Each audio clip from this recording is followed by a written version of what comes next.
dancing feet or loosening nooses from roots where we can hear our ancestors' lungs screaming freedom, asking how come being black means brutality, hands reaching back to inflict pain on blacks. Our youth are screaming, I hate being black. Someone forgot to tell them that they are more valuable than gold, that God made them to be bold. How much they hate how you stand out, they break your back until you fold. Don't you fold. And I am sorry that this is my message, that their mouth is reckless. Have some hope, because with all pain come blessings. The white man will learn his lesson. Until then, I need you to continue to fight for what's right with all of your might. And next time someone asks, what's your race? Answer this. I am the pyramid, concrete streets. I am the home you're in. I am knowledge. I am black. I am going somewhere. Place your gun back in your holster and hold it, sir. I know your fingers is itching to kill this Negro. Before you pull this trigger, I want to tell you, I am someone's hero. I identify as a pharaoh. I'll place this knowledge in a bowl, aim it directly for your temple. My black is powerful. Yes.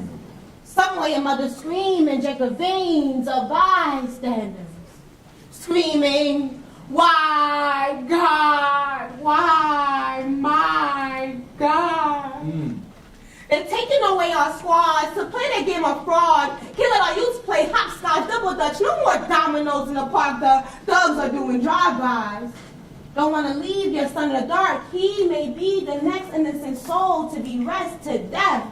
Because somewhere in America, no, everywhere, it's hunting season. The target, black, educated, poor, men, women, children, grandparents. Grandparents?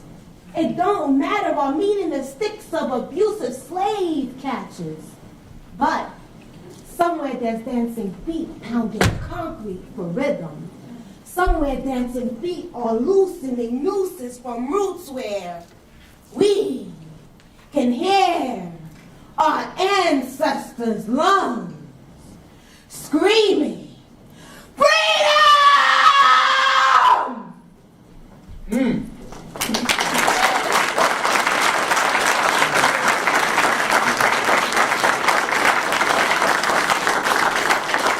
My name is Soul Servant. My actual name is Kimberly Antoine. Thank you for having me here. It's always amazing coming to do these events because I love what I do and I love what I say, and I believe in what I say. The most important thing about life is when you come anywhere, it's trusting in your word and trusting in your journey. So God put all of us through something, and all the things you've been through is your story to share with somebody else to help them heal. I strongly believe in that, and this is the reason why I stand here today in front of you all. Can I share two more? Okay. I want to share this piece with you guys I did for my friend yesterday, and he was like, you have to perform this the next place you go, right? And I was like, okay, I guess, you know. So, here we go.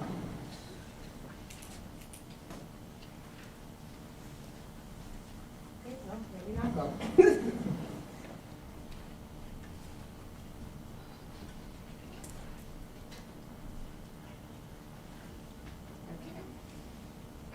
Can't find it. Maybe you guys won't get this poem. If you guys give me a few seconds, I will find it. I promise. Just give me.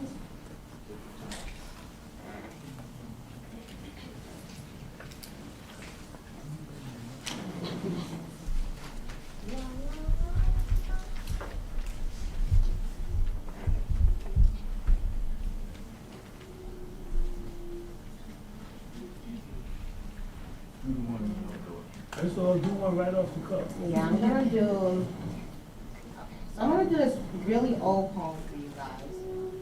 I wrote this poem a while back when I first started doing poetry again, and I did it for the youth in my community. I live in East New York. I'm living the projects. I worked in my community for a while, and I just wanted to give something back to them, you know.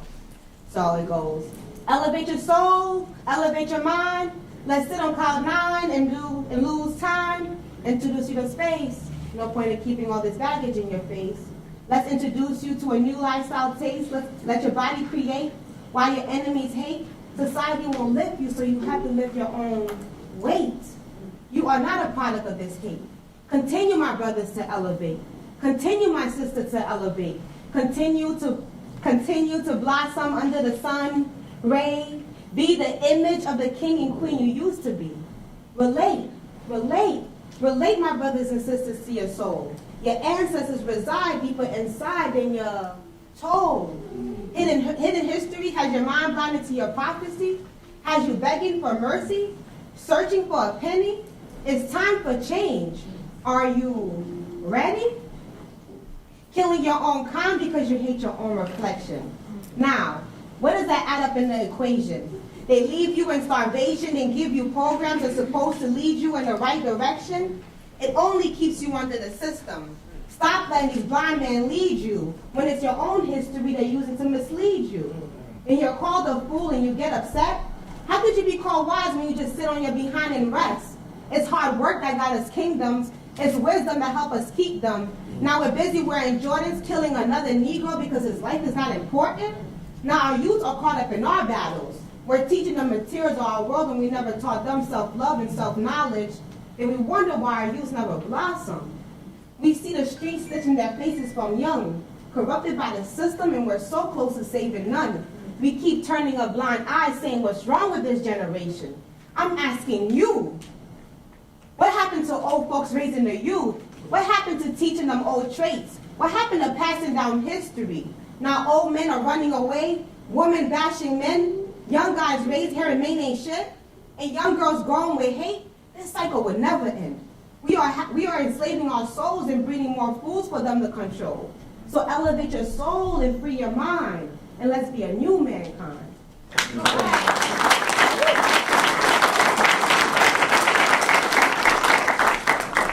So I'm going to share this poem with you guys, and then I'm going to leave. And before I share the poem, I'm going to tell you guys this. Trust in your voice. Too oftentimes we doubt ourselves, and this is a reason why our world remains the way that it is. Each and every one of us has a seed inside of us. We're born with seeds. But you have to go out there and plant them and water them so they can grow. Because there's somebody out there waiting for your fruits. And if you don't grow the tree, how can they receive the fruit? And if they're not nourished, how can they grow? So don't stop yourself right here because somebody else is waiting for you. They're literally waiting for you. And you have to believe that you have it inside of you to give it to them. So whatever that you do, I don't care if you are the grocery man. You are meant to be exactly where you're at, and you are worthy doing exactly what you're doing. Because while you're packing that bag, you might put a smile on someone's face that saves their lives tomorrow. So do not be afraid to do whatever that you're doing. I don't care if you get paid or don't get paid. Your passion will take you somewhere. Your love for what you do is going to take you somewhere. And if it don't take you somewhere, it's going to take somebody somewhere, and that person's going to come back to you and take you somewhere. So please follow the seeds inside of you. We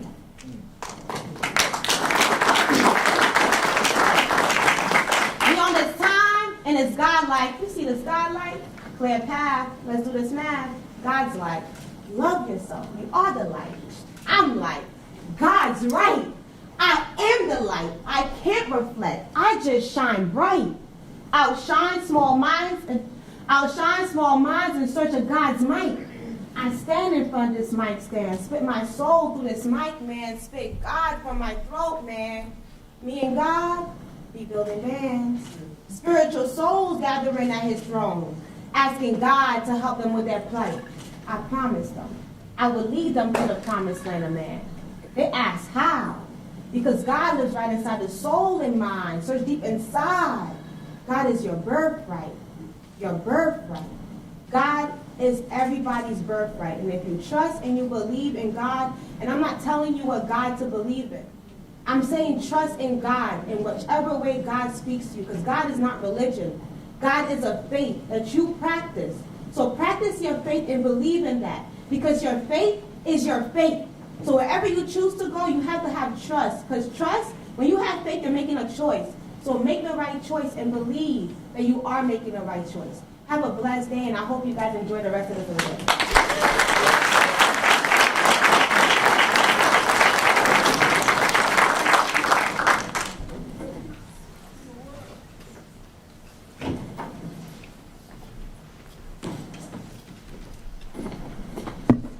That's how you kick off a conference right there. Whew. It's an honor and pleasure to join you all here today at the Credible Messenger of Justice Conference. As Executive Director of the Young Men's Initiative, I'm happy that we are partnering with the Center and bringing this very important discussion to the forefront. As I look out into the crowd, I am proud to see many of the folks that I know doing the healing work in the communities that we all support. I know a lot of you are doing the work both as mentors, neighborhood leaders, working in supporting agencies. Your work is vital to the future of our city. As many of you know, the Credible Messenger Center is an all-around resource for credible messengers. It will also provide direct services to credible messengers and the young people and families they serve.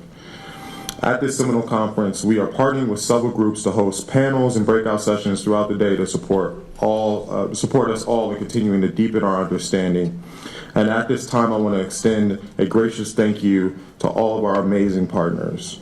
First, New York City Department of Probation, which has implemented a number of initiatives to strengthen communities and improve outcomes for justice-involved youth, young people, and their families. And I especially want to applaud Commissioner Bermudez for her effort in pushing the department forward into the mission space of prevention and intervention.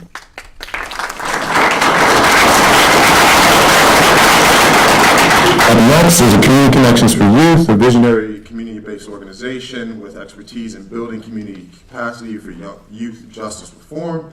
And the Silverman School of Social Work here at Hunter College, a school uniquely suited to provide academic support to this initiative to develop a body of literature around best practices and to enhance credible messenger work in a theoretically consistent manner.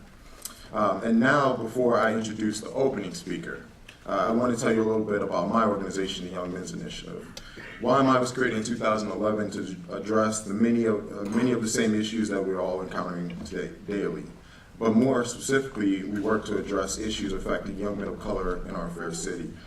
We seek to accomplish our mission through broad policy recommendations, changes, agency reforms, and by establishing mentorship opportunities for our young men of color that lead to improved quality of life and identifiable future outcomes.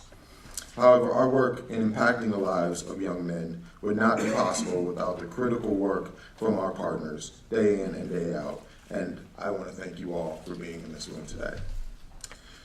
So, I am so pleased once again to be here this morning because I have an opportunity to introduce a dear friend and mentor, Reverend Dr. You always got to get that right, Reverend Dr. Alfonso Wyatt.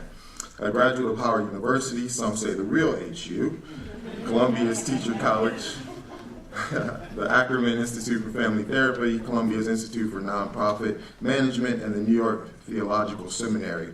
Dr. Wyatt has served as an advisor to government, foundations, religious institutions, universities, youth-serving organizations, and nonprofits from around the country.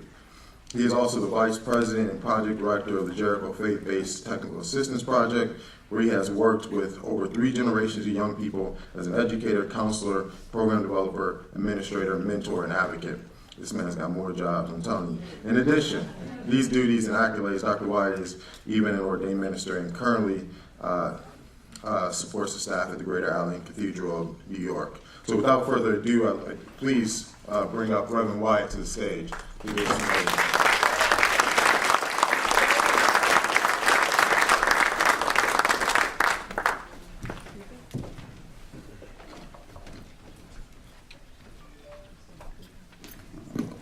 There are some meetings that are placed on your schedule, and you know you have to be there.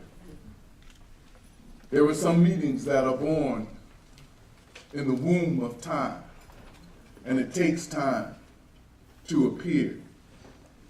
This is one of those meetings, beloved. I want to salute all of you for the work that you do, both visible and invisible. I want to recognize our leader and our commissioner who boldly continued the work and to take it even deeper. To all of you who help young people understand that there is a price for decisions, the ones you make and the ones you fail to make.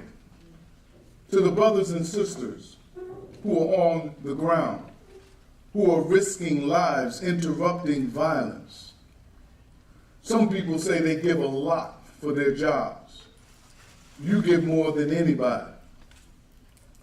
To Hunter School of Social Work, to all who gather here, this is a meeting that had to happen because there are great things that are happening out in the community. I retired. I may have all them jobs, or I had all them jobs. I had to retire. Some said, "You retired?" I said, "No, actually, I refired." I had to refire because these issues are so important to me and to you, and that's why you're here. I'm just going to kind of hit something in some of the threads that kind of popped up in the conversation and talk to you. I was a part of the Credible Messenger movement a long time ago. Where's Ruben? Ruben, you in there? Is he outside? Oh, he's right there. I think it really kind of, now that I think about it, now that I'm up here, that it actually began. I had a meeting in my office, Ruben and Reverend Wendy, and talking to them about organizational capacity building and doing the kind of work that I believe was important to them and to me. And that relationship, brotherhood, and love continued. If there is no love in this work and love for the people and respect for the people, then you're not going to hit transformation. Don't settle for change when you can have transformation. That's the first one.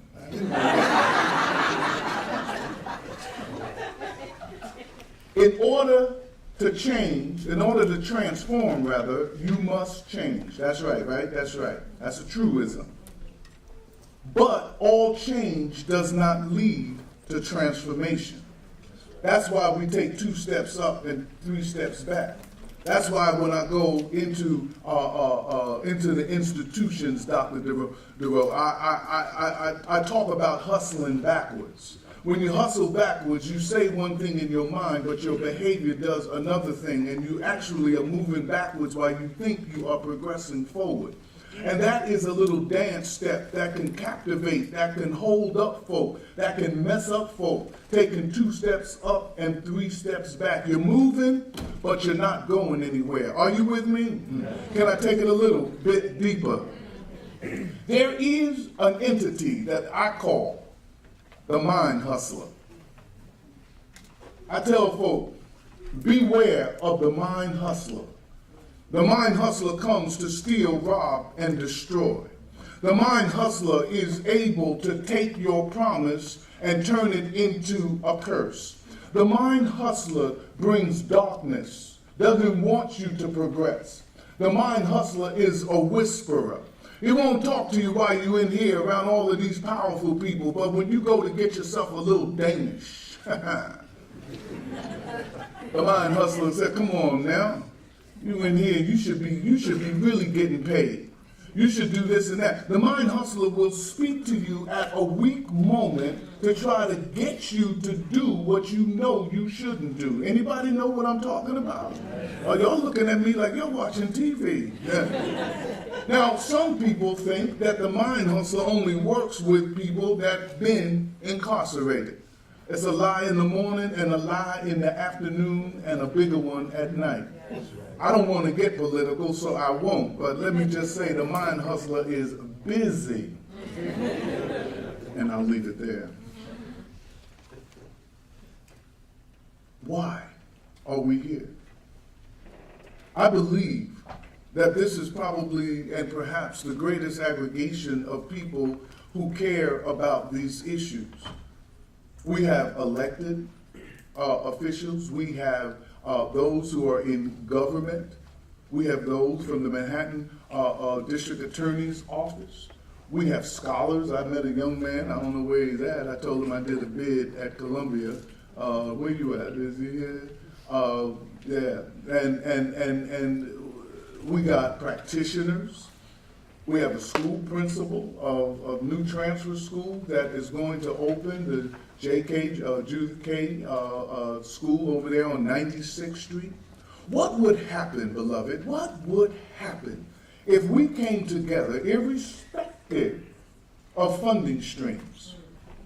What would happen if we came together not as formerly incarcerated and those who've never been, but what if we just came together as human beings trying to figure out what could we do with our social capital? What could we, I'm getting excited now, what could we do with our abilities? What could we do, spoken word artists, if we spoke words of hope? And if we help to be part of the solution and not the problem? What could we do if there was no big I's and little U's? What could we do if we understand if there's no enemy inside, then the enemy outside could never harm us? What could we accomplish if we understand that when spiders unite, they can tie up a lion?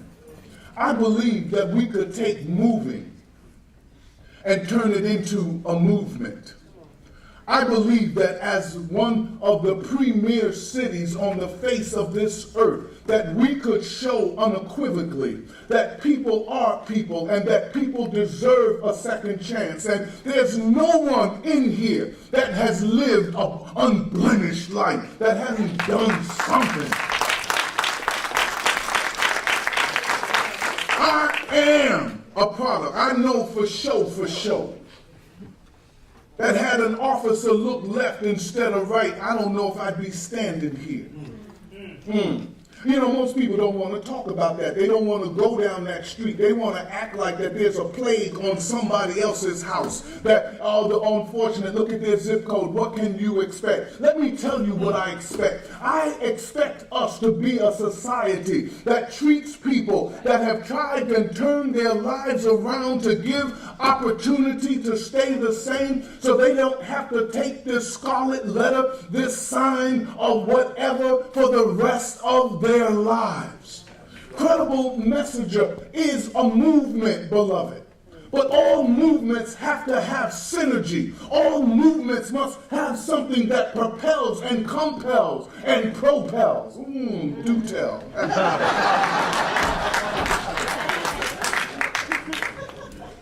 Don't you lose your sense of humor. Ain't that right, Divine? That's right. Don't you lose your sense of humor. This work will drive you crazy. It drove me crazy twice. I found my sanity twice. I said, now 3 times. I don't know if I can afford to lose it again this street again. I got to be careful. Now let me get to the soul, and then I'm going to go sit down so that we can continue to do what we do.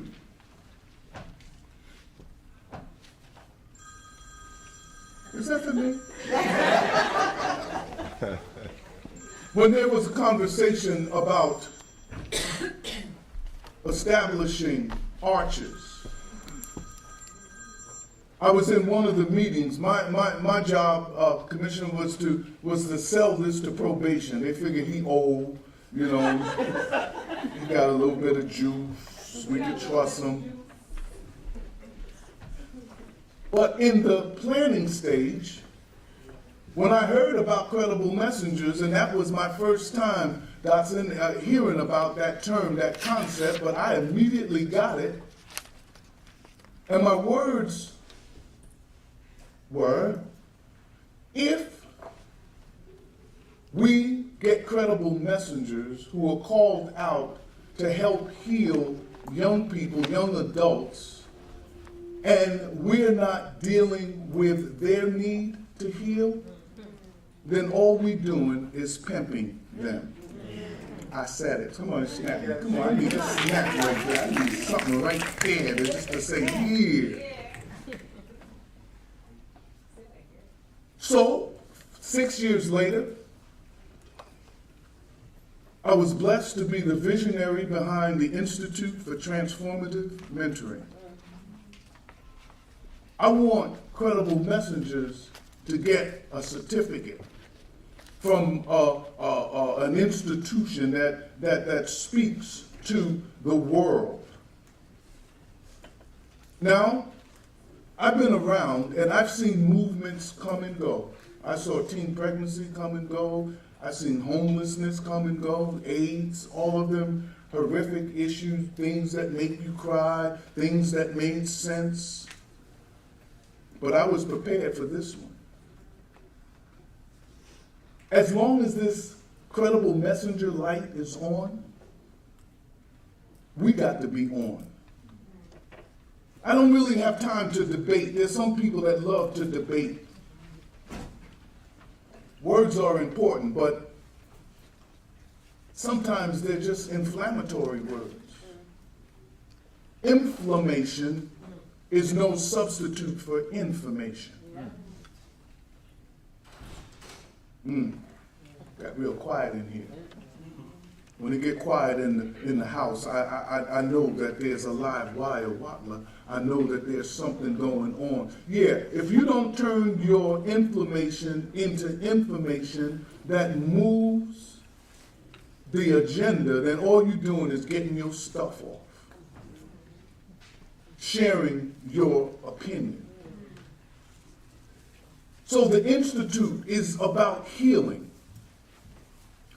It's about recognizing that in that time, doing time, that there was damage, had to be.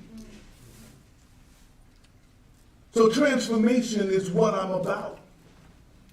Transforming lives, transforming minds, transforming institutions, transforming myself. The change must first come from the person. You can't speak transformation and ain't been through no transformation. You can't read a book about it. You got to be about it.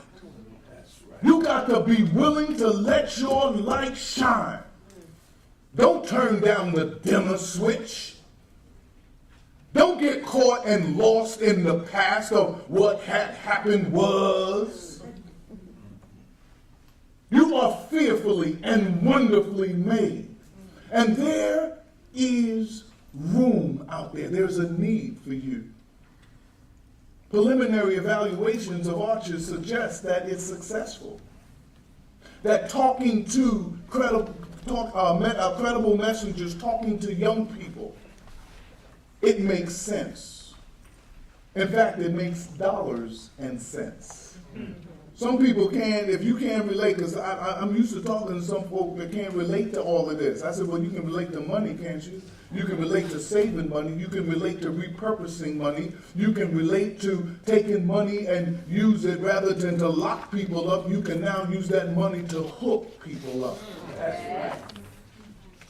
So credible messengers, you that are in this audience, I want you to know that you are part of a vanguard, that you are part of where we are going, that you are a part of something that's much bigger. Our spoken word artist talked about a seed. There is power in the seed. Everything in a small seed, in a small acorn that becomes an oak tree. Inside of the acorn is the elements of the oak tree. So I'm not a spoken word artist, but I want to close. I got my wrap-up sign. I'm a very nice young lady. She held it up and smiled. You know, held it up and look at you like you know. When you done ask 12 people how long you should talk, but that's another story.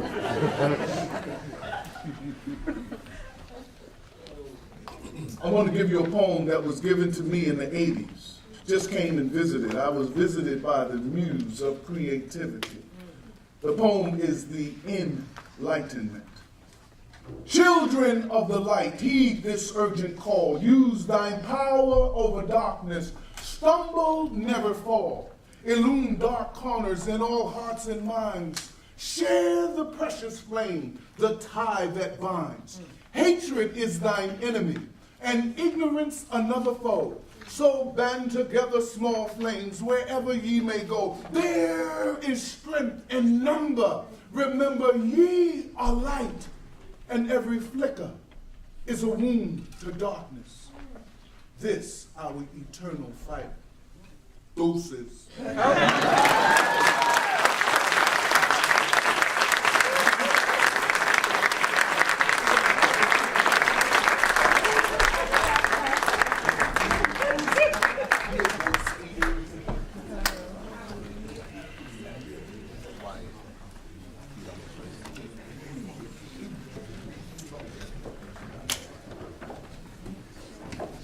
give another hand for Dr. Wyatt and Carrot. We're going to have some youth testimonies. You've heard about what Credible Messages do. I'm privileged to introduce three special young people. First, we're going to hear from Jay Sean. Second will be Manny.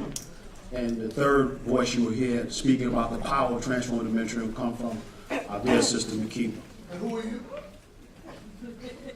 My name is Maurice Winley. I'm the Director of Credible Message and Mentoring for CCFY.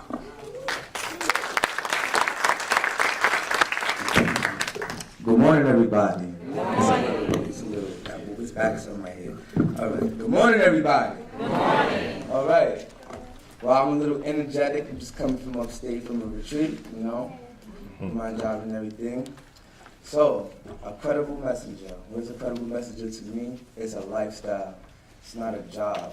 I look at it as we're the police. You know, we're 911, we're the 311, 411, whatever you want to call it. You know, we get those calls and we reach out to everybody and, you know, we do what we gotta do. I recently got the job a couple months ago, but I always was working, you know. Joining this 2013, I was a different person. I was going to jail. You know, I didn't know where I was going myself. I didn't see myself going anywhere. I see myself actually dead or in prison. I had no hope for nothing. You know, I was a leader in a bad way. You know, when I first got into Archers. Oh, I also want to give a special thanks to probation because without y'all, I wouldn't be here right now. You know, my probation officer was Miss Coleman. May she rest in peace. She was the best probation officer I ever had. She was like another mother to me. Very strict, but very loving. Yeah, to get into what I was doing. A credible messenger is a lifestyle, you know, and it was something that I really enjoyed doing. You know, I got to experience and go places I've never got to go before, like Washington, D.C. and upstate, and, you know, I work with my youth. I actually work I finished doing a whole thing in my school, in my high school, also in my middle school. You know, I still got my pictures on the wall when I go in there and work, so it's cool. I can actually tell everybody, like, listen, this was me right here in this picture. They're like, no, that couldn't have been you because you was mad fat. I'm like, listen, I'll still wait. But yeah, you know, but yeah, you know, it's heartwarming, you know, the family that I've made here, you know, family and friends, and, you know, coming from the environment that I was, I always hear, you know, one thing that youth don't like to hear, and that's being a product of your environment. I love being a product of my environment. You know why I like being a product of my environment? Because I'm in the streets and I live it and I see it and I bring it back and I teach it. So being a product of the environment, say the stuff, you know, let me get this out, you know? Thank you. You know, when you're a product of your environment, you know, some people take that the wrong way. I don't take it that way. I like being a product of my environment because I'm in here, I'm out here, I'm living it. So I bring it back to these people. It's real life. It's not somebody talking down or watching TV and going back and talking about it. No, I'm out here, you know? I live it. I have people that come up to me, not to ask me, you know, yo, bro, what you doing later? Or, you know, what's up with that nickel bag? No, it's, yo, bro, can I get a job? Or, when you going to your program later, can I go too? Of course you can. Follow me, let's go, we out. You know, so it feels good to lead in a good way, right? But my name is Jay Sean again. It was nice to talk to everybody, and hope y'all enjoy your day.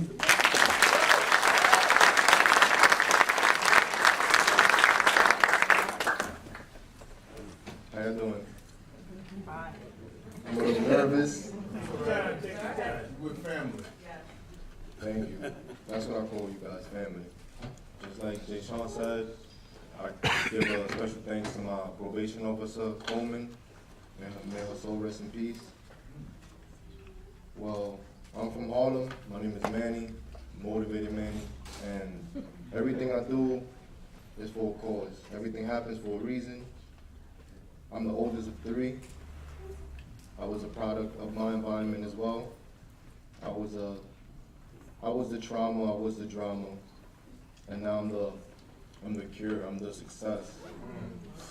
So I woke in my hood with my head high, everybody knows who I am, Everybody knows my history, everybody knows my story. But not a lot of people know my glory, because where I'm from, statistics say you won't make it past 27. Today, I'm 27.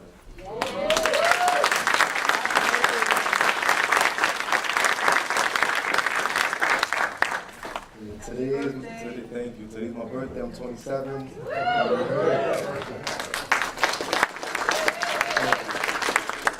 I'm here giving back to the community, just like I always wanted to do.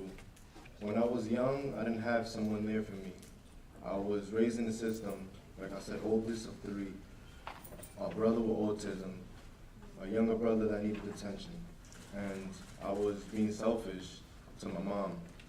I was taking all the attention. I was in Spofford at 12, boot camp, anything you can think of, I've been through it. And at 15, people, places, and things landed me in the wrong place. I pled guilty to probation, ended up in Archers where I met Maurice, and he guided me for 4 years, and I'm here now. And I'm not going nowhere because I love doing this. Monday through Friday, I'm working. Even if I'm free, I'm working. I'm currently in Horizon Juvenile Detention Center. And my job there is to make sure these kids are thinking properly when they come in through them doors. Make sure them first timers don't ever come back. Make sure them 10 timers don't come back again, because they have somebody like me now. And when I was 12 to 15, I didn't have nobody there for me but myself. So I'm trying to let them know, and I'm letting them know that there is somebody there for them. And I'm here.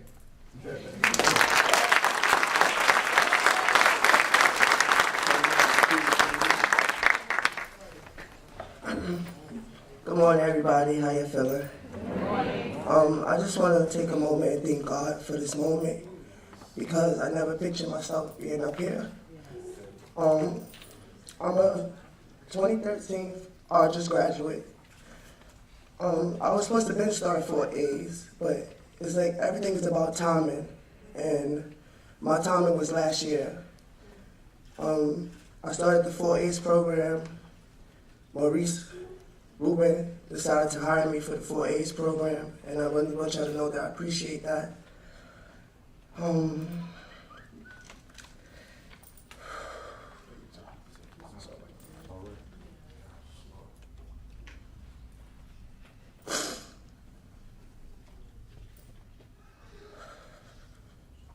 What makes me credible is my story. I'm the girl that everybody overlooked because I was the black sheep of the family. Right now, I'm a single mom with 3 boys. And because of everything that I've been through, and because I want better for my sons, I work so hard. And it's not even like they said, it's not even work. It's just about, sorry, y'all. It's all right.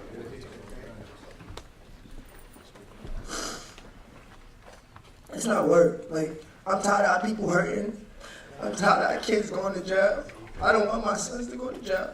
I don't want to get a call from the morgue that my son is dead.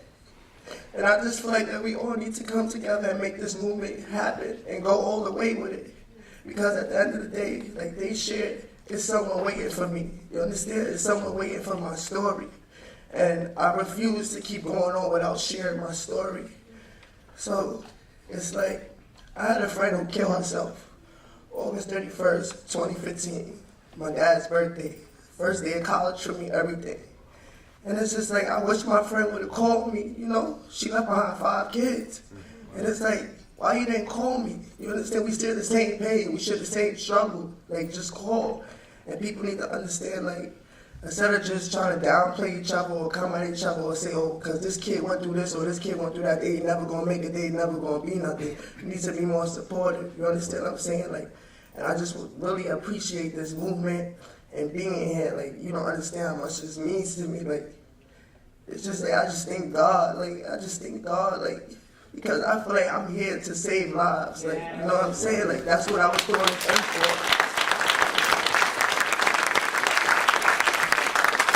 I don't care what nobody tells me, I'm gonna do that. You understand? I'm not gonna give up on an individual because I've been that same girl who people like, oh, she's not gonna be nothing, she's not gonna make it, she's this, she's that. And look at me now, I'm here, and I'm doing it, you understand what I'm saying? And it's like, I'm not gonna let my past, as you were saying, I'm not gonna let my past determine my future, because my future is bright, you understand what I'm saying? What I want and what my heart desires, God knows, you understand what I'm saying? And He's gonna make it happen for me.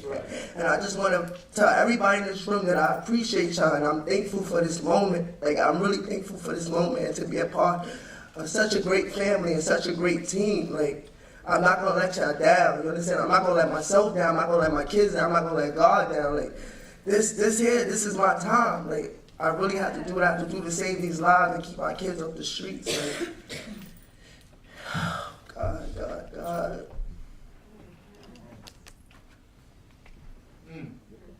We out here for you. We're here for you. It's just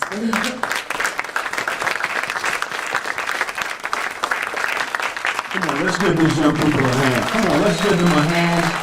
These are the trophies, the fruit of the work, the next generation being mobilized right before our eyes.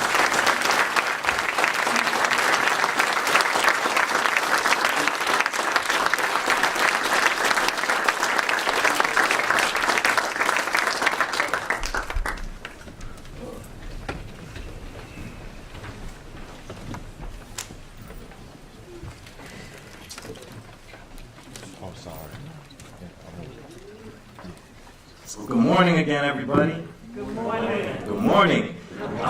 I'm so glad to be here in this room with, it's like a family reunion, and we got extended family here. We got new family members coming to the table. My name is Ruben Austria. I'm the founder and executive director of Community Connections for Youth, one of the partner organizations of this Credible Messenger Justice Center. And I'd like to welcome our first panel of the day up to the stage. We have Commissioner Ana Bermudez from the New York City Department of Probation. John Johnson from the New York State Office of Children and Family Services. And my brother Marlon Peterson from the Presidential Group.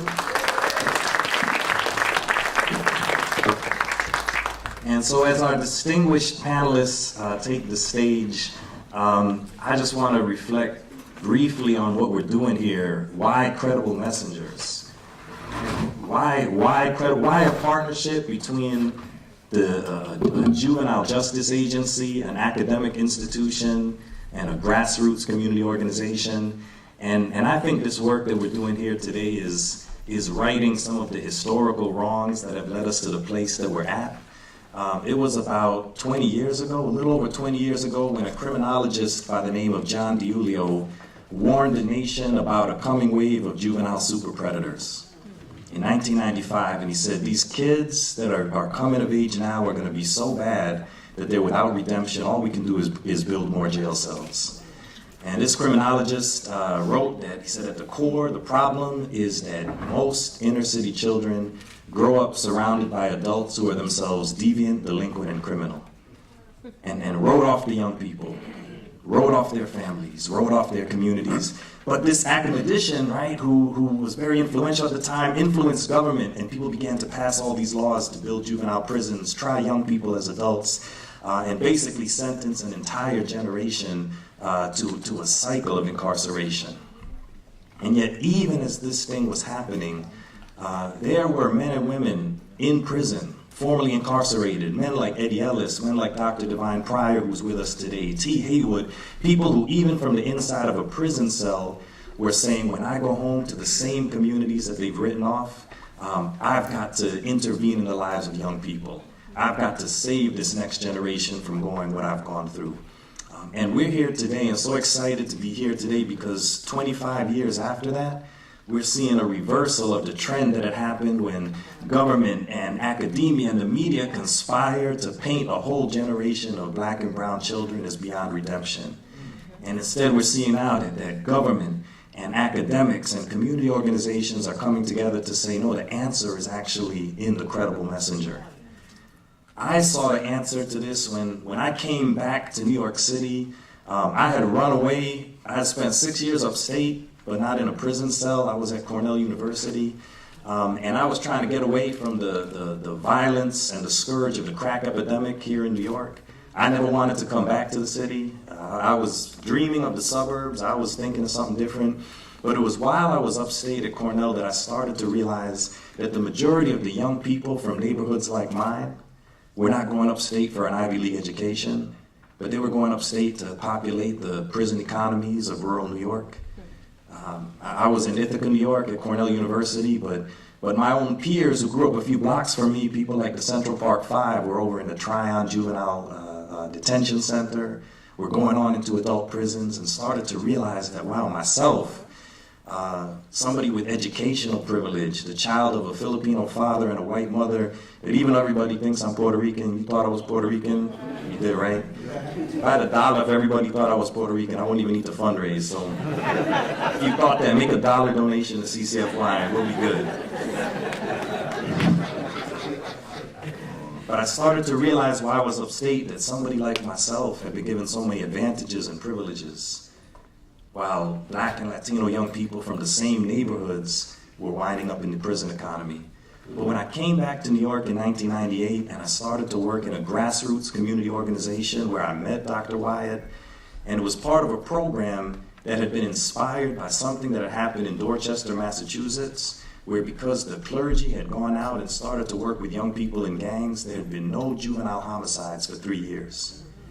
And you know that this project actually gave John DiIulio a change of heart, because he went out and saw the work was being done, and he saw these pastors and these lay leaders, most of whom were formerly in gangs, formerly on drugs, formerly in the streets, turning the lives of young people around. And John DiIulio himself, who had called for the building of prisons, wrote an article in 2000 for the Wall Street Journal where he said 2 million prisoners is enough. And he said, if I had known then what I know now, I would have shouted for the prevention of crime. Because he realized that the answer was in the community. Government might not have had the answer, academics didn't have the answer, but people started to discover that the movement of formerly incarcerated men and women returning to the community could do this work and could change lives around. I saw it when I got to the South Bronx and started to recruit mentors from churches. And the mentors who were coming from churches, they weren't the ones who had spent their whole life in the choir and the deacon board. They were the men and women who had been through the same story but had been transformed. And I thank God that 25 years later, 20 years later, we're seeing that this work is being embraced across sectors. So I'm going to wrap up my opening remarks, get over here with my panel. And what I'm just going to ask y'all to do as I come to join you, I'm not going to read your bios, y'all are famous already, but what I'm going to ask you to do, starting with Marlon and coming down, is just to introduce yourself and tell us a little bit about your personal and professional journey in the work and to the place you are today, and how your journey made you come to see the need for credible messengers. Marlon, we'll start with you. Good morning, everybody.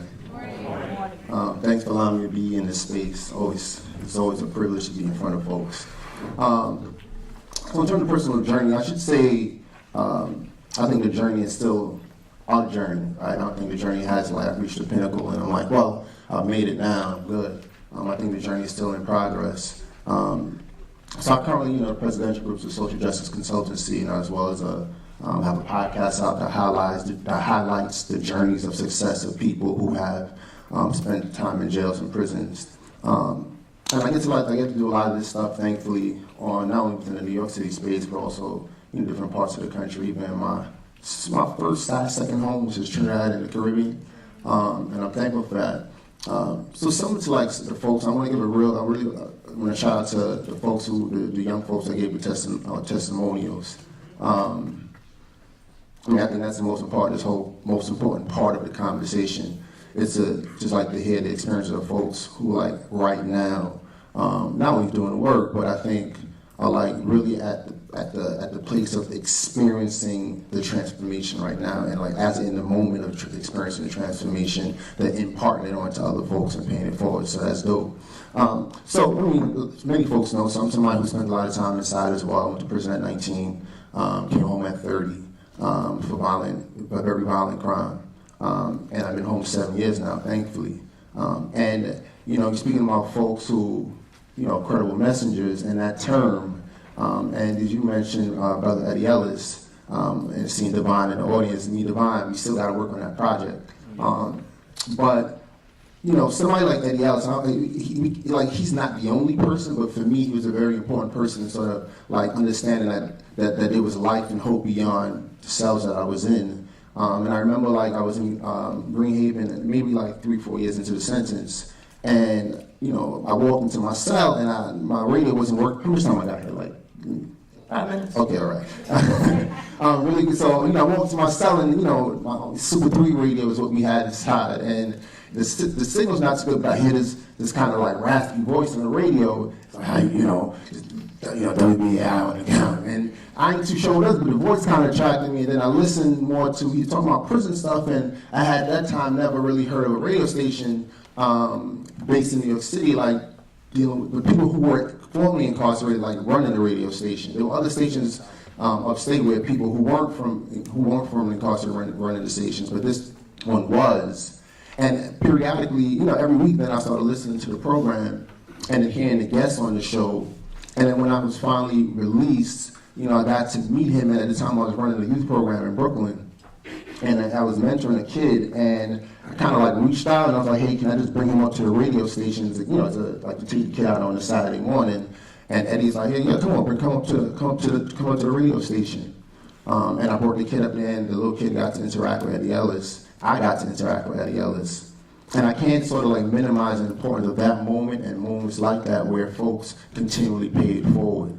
And I think the credibility is not only in the experience of incarceration.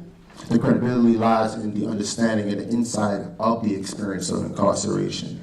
And I think, you know, and you couple those together, that's a tremendous force. So it makes sense that folks who are from the community can literally, as you mentioned, be the cure. Right? It makes perfect sense. We care about it because we care about ourselves. It's like it took us so many years to get to this point, to get to understand it, but it just makes sense.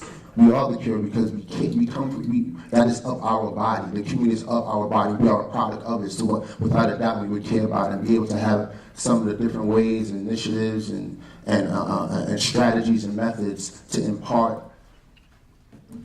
a sense of hope and love into folks who are going through certain things themselves. So I mean, and one of the first ways I sort of like began to do that outside of the youth program, moving on, conclude here, is that back in 2011, I was what's called a violence interrupter for a gun violence prevention initiative as part of the Cure Violence program in Brooklyn, SOS Crown Heights.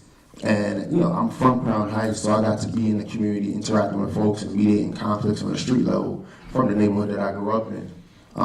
As a credible messenger, have an ability to sort of like have, once again, not only have the experience, but have an insight into the experience and know how to communicate to folks. Because literally that's all we're doing, we're communicating with folks. Folks usually think that because people are on the streets or because people came from jail or prison, that the only way to communicate with them is with a hammer, because they see them all as nails, but we can't, we're more than that. We literally see people as us. So you know, just anything like the golden bullet, maybe I don't use a bullet as an analogy right now, but, you know, is that we care about folks in the community, and doing that work has literally what propels me to continue the work that I do on a different scale. So thanks for allowing me to be here.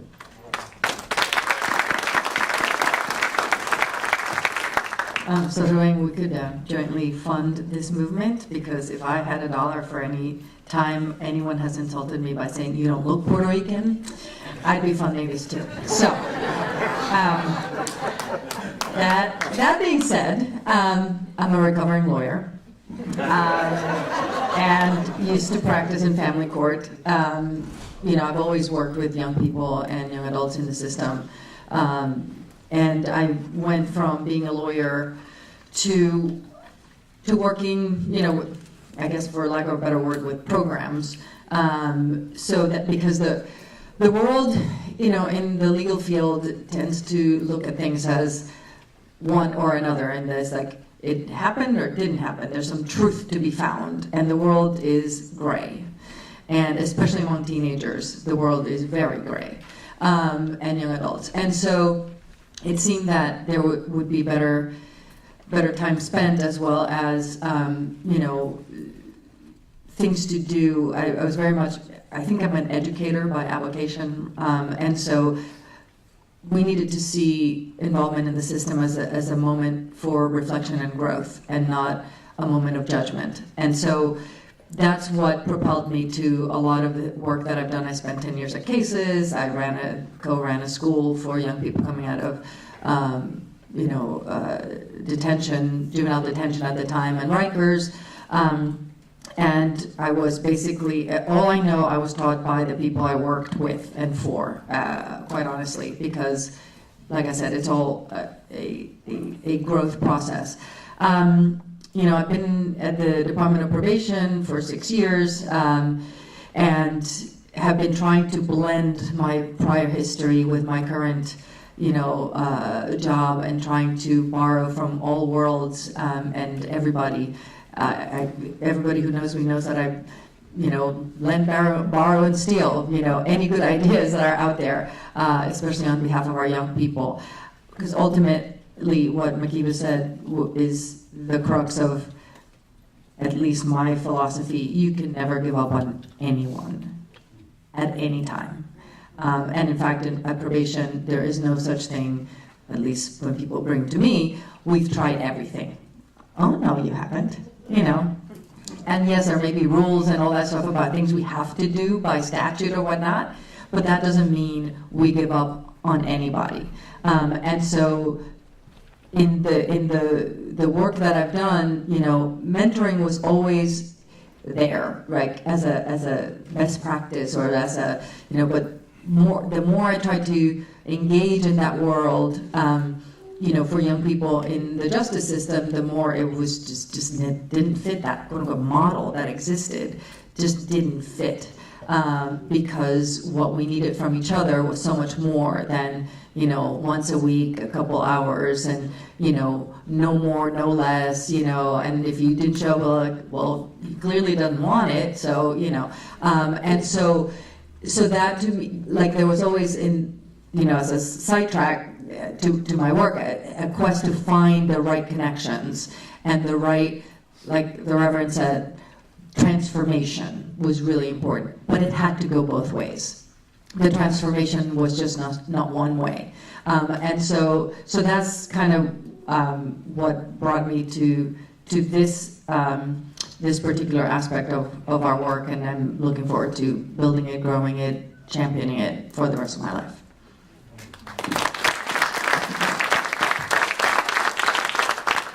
Good morning, everyone. I'm John Johnson, and Ruben asked us to give a kind of like, where we're from and why we're here. And I don't know if I can do all of that because I've been working in the juvenile justice field for the better part of 4 decades. I've worked in every kind of program you could work in juvenile justice. I started in group homes, taking a lot of the New York City young people who were leaving New York City and coming upstate and staying in our group homes. I worked with those young people. Then I went into facility and I ran units in what was then DFY facilities. And I ran units of 25 kids. I had responsibility for 2 separate units.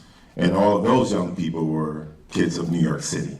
And then I went from there and I became a release planning coordinator, trying to get kids out of those facilities upstate into private agencies. And it's something like I've been to 75%, I've appeared before 75% of the family courts in New York State. I've been to practically every private agency, voluntary organization in New York State. And so as a result of being a release planning coordinator, I decided I was a little too far away from kids because all I did was work with them to get them in other places, and I decided to do community supervision.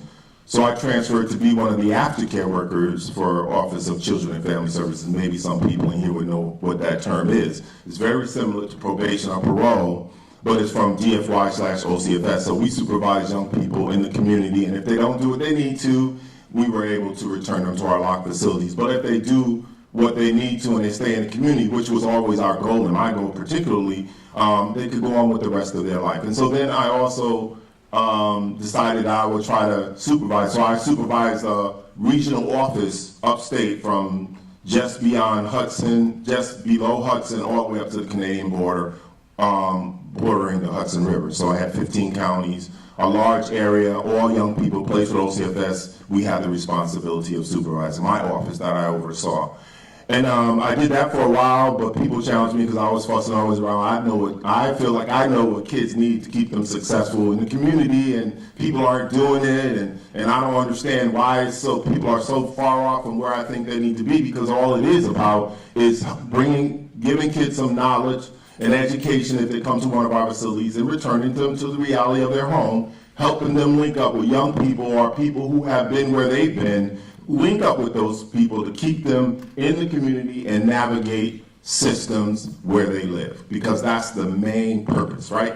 And so I did that for a while. Then I went into I was oversight and monitoring for all the detention facilities in New York City, Horizons, Crossroads, and all the non-secures.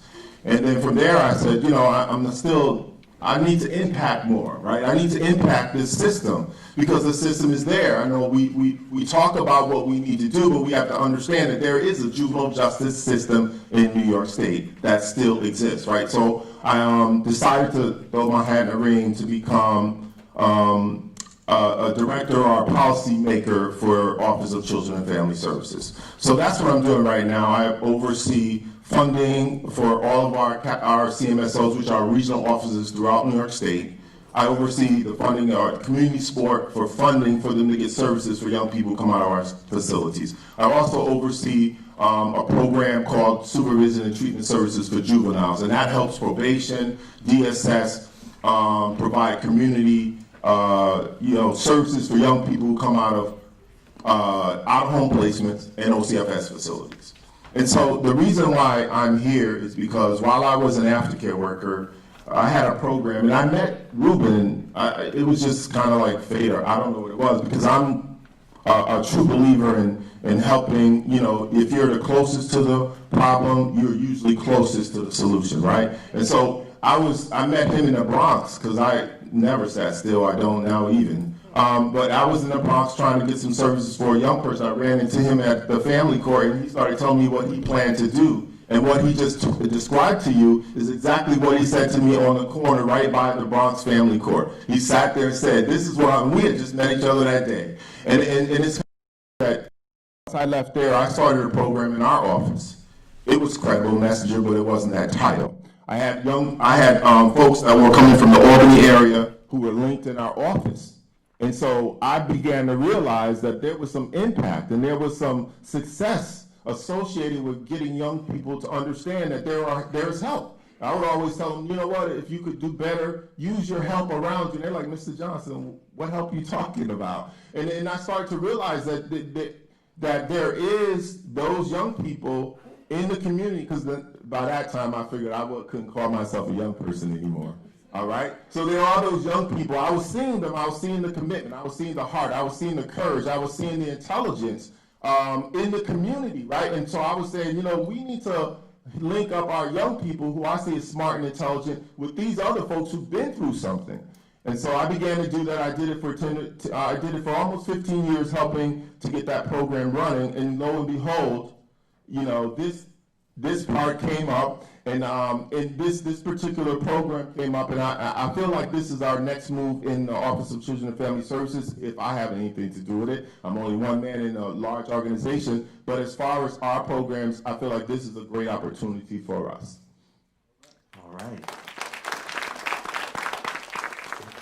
So we are here, as fate would have it, at a moment that up here talking about credible messengers, we have a social justice consultant who's formerly incarcerated, a recovering lawyer who spent many years in social services with young people as alternatives to incarceration, and is now the commissioner of probation, which is the front end of the juvenile justice system, and somebody who's been with the state juvenile justice system for his whole career, kind of the back end of the system. And we're all talking about the importance of credible messengers in the work with young people. And that's kind of a miracle in and of itself, so we should applaud that. Can we just be thankful that we're here? But I want to get a little bit more granular, and just starting with Marlon, just what is the definition? Give us a definition of a credible messenger and why the credible messenger is essential to the youth justice reform movement? I think I had an answer prepared for this as you were formulating the question.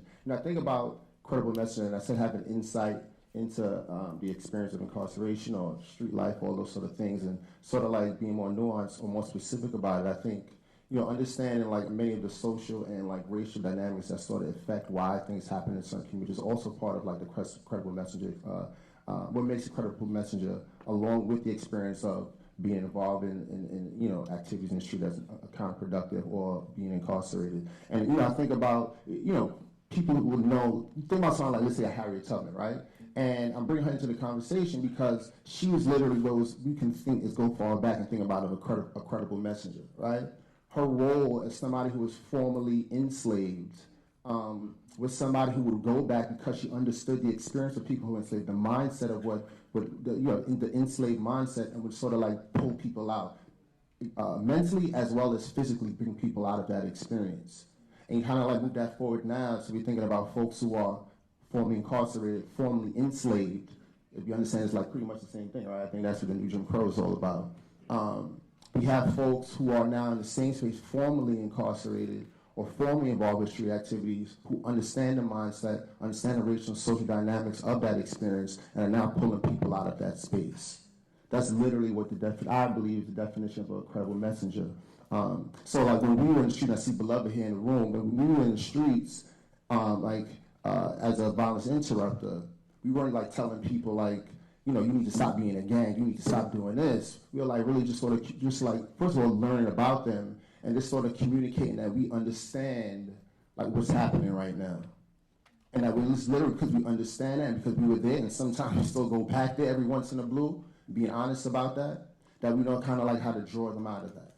And that's what the experience is. So I think that's like literally what a credible messenger is. And once again, I want to, if you leave with anything from what I say, is literally having an insight into these experiences, right? Because not everybody who did time need to have a mic in front of them, right?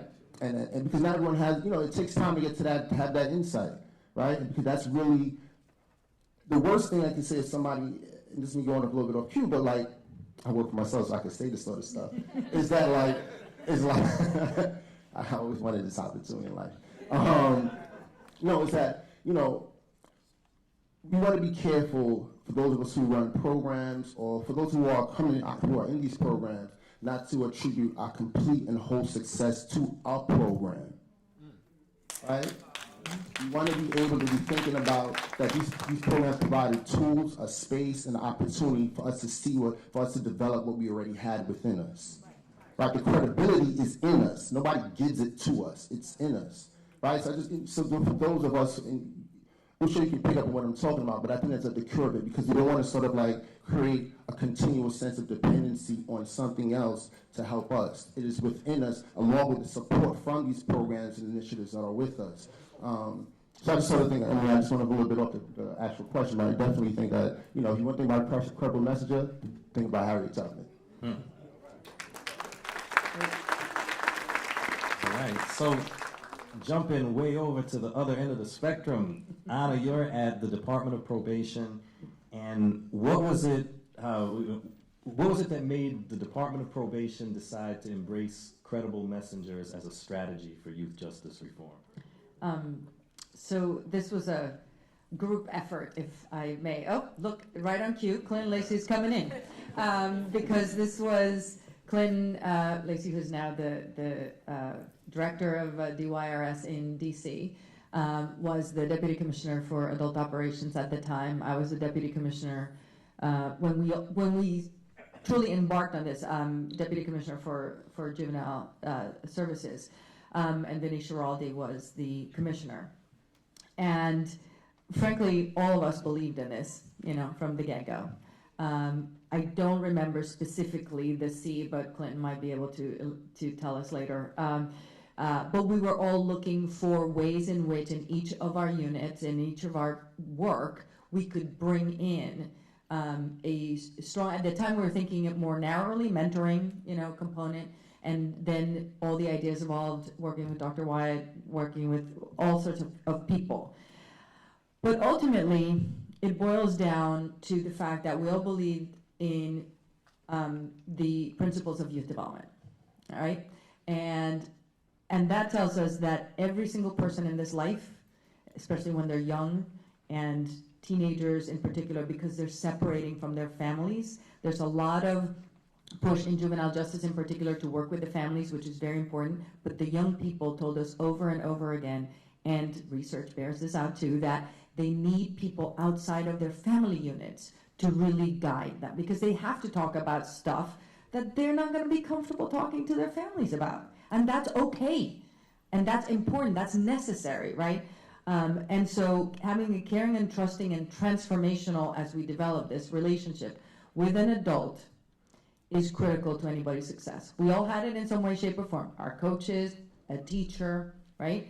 And so we need this in every realm of our life. And that's normal, okay? That is what we give everyone. And we needed to have that in the justice system as well. So that's one of the reasons. And the POs, and I am so, PO Coleman, just so that the rest of the audience knows, was a young woman, actually, at probation, who died way too early for anybody's taste.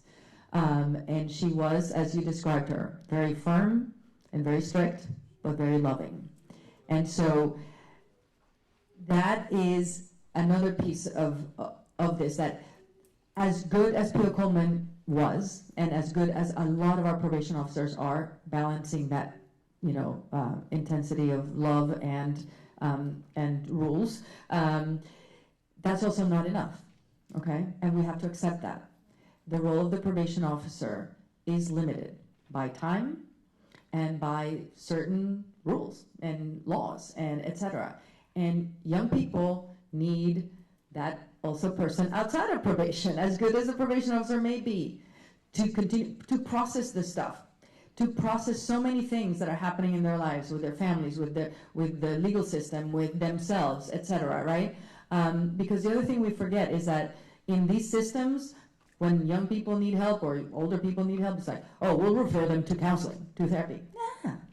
There's a lot of therapeutic work we can do with each other and for each other, right?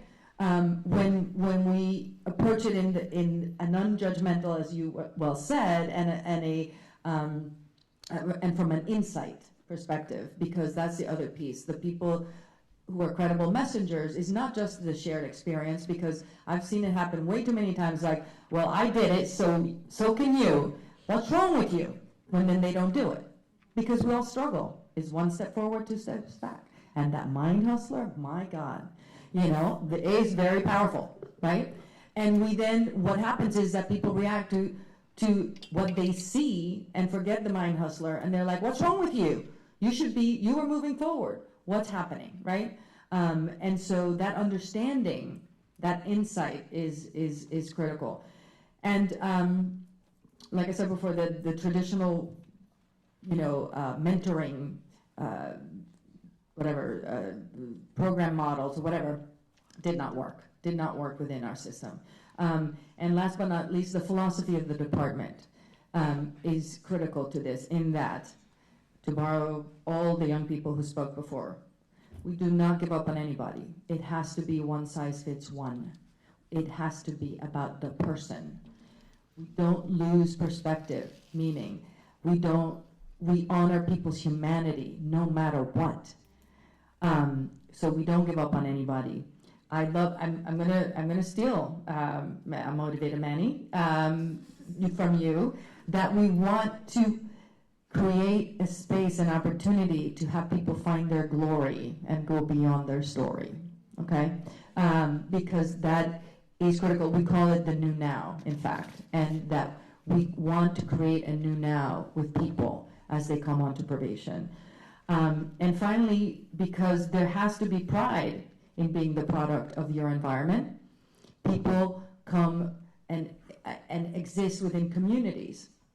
And to borrow yet another person's, philosophies or perspective, as Brian Stevenson says about individuals, that we are all, we cannot be defined by the worst thing we've ever done, communities should not be defined by the worst of their statistics. And we have to find their glory. And that's all part of the credible messenger movement within probation, as well as we have gone into our communities and worked with our communities, within our communities, and the communities of the people we serve.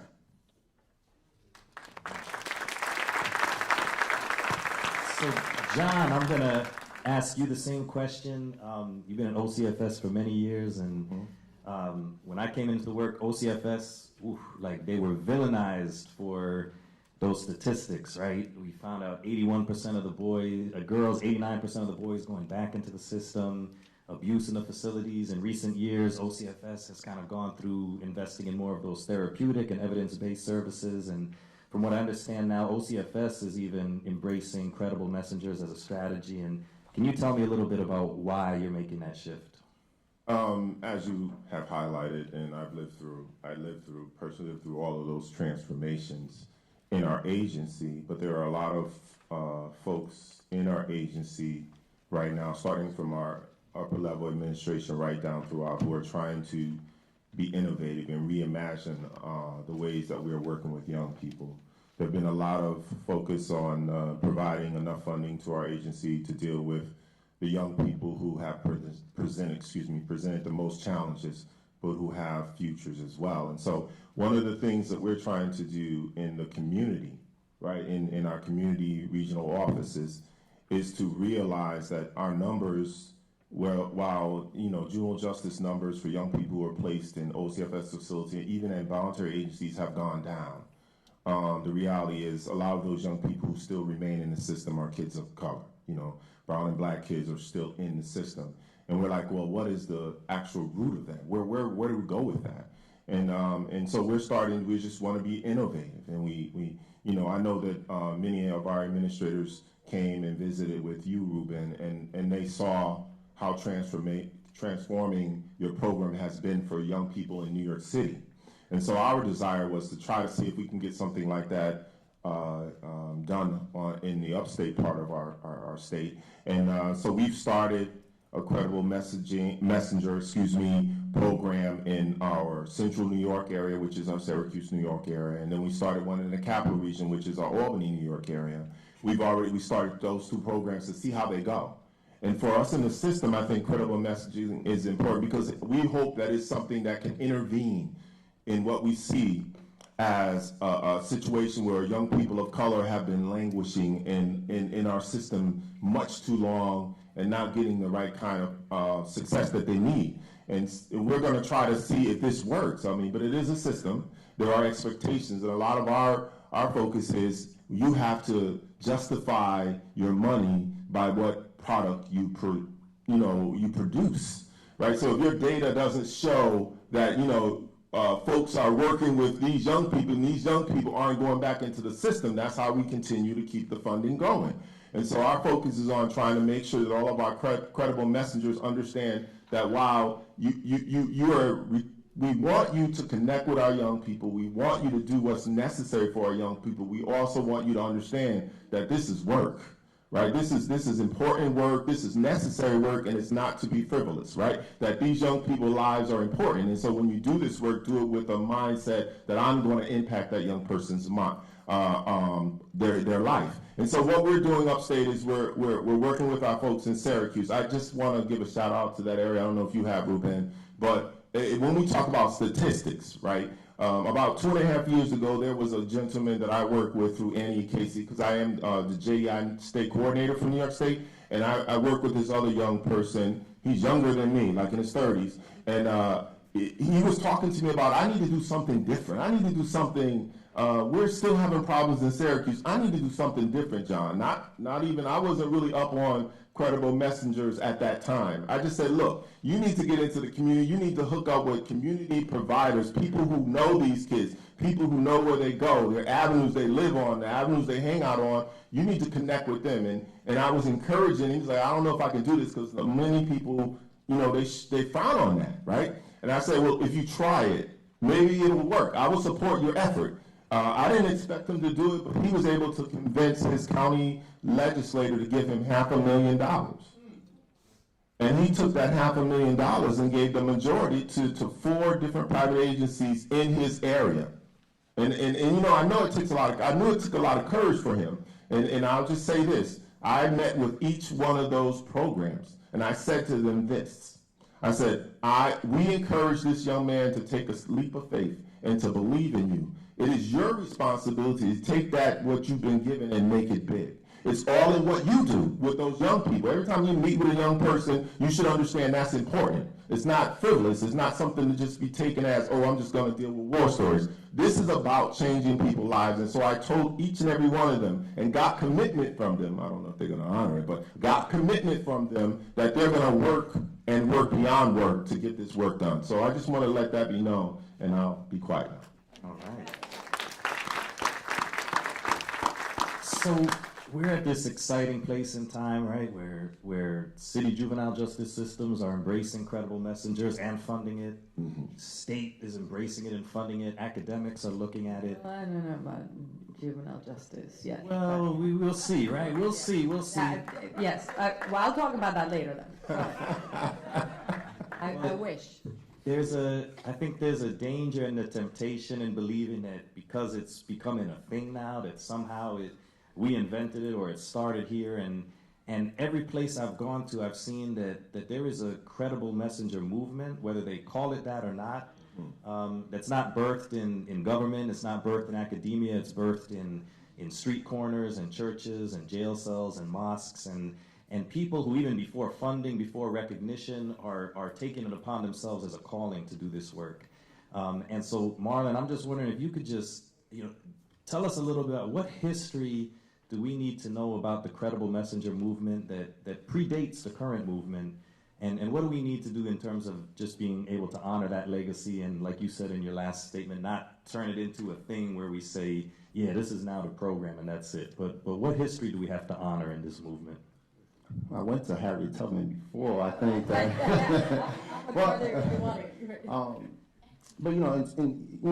one of the things you think about the Panthers in LA, and like they were literally, many of them were like street guys and girls, women who saw opportunity and a time to do different things in their communities as credible messengers.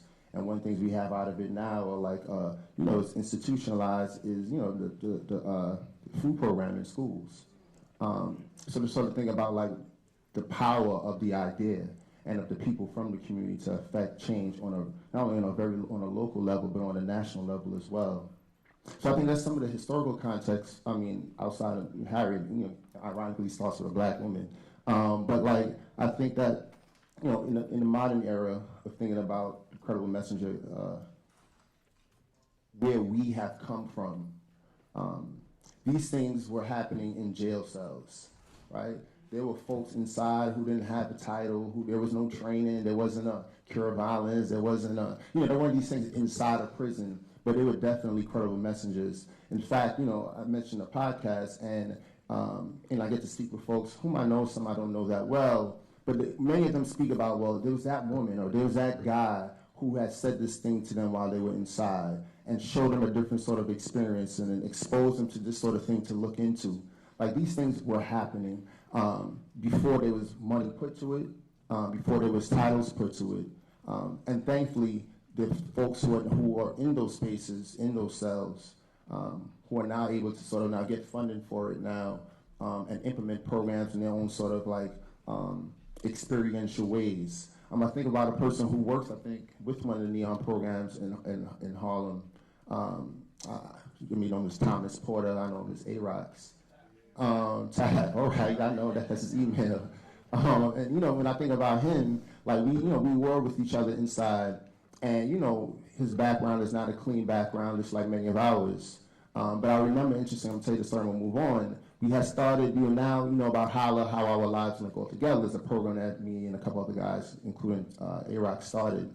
And then, a little bit of history is that when me and a few other folks, Bill and some other people were like thinking about who else in the jail to like bring on, initially we're like, A-Rock's is blood though. Like, we don't know, like, he blood, he cool, but he blood. I don't know how that gonna work with like working with young folks.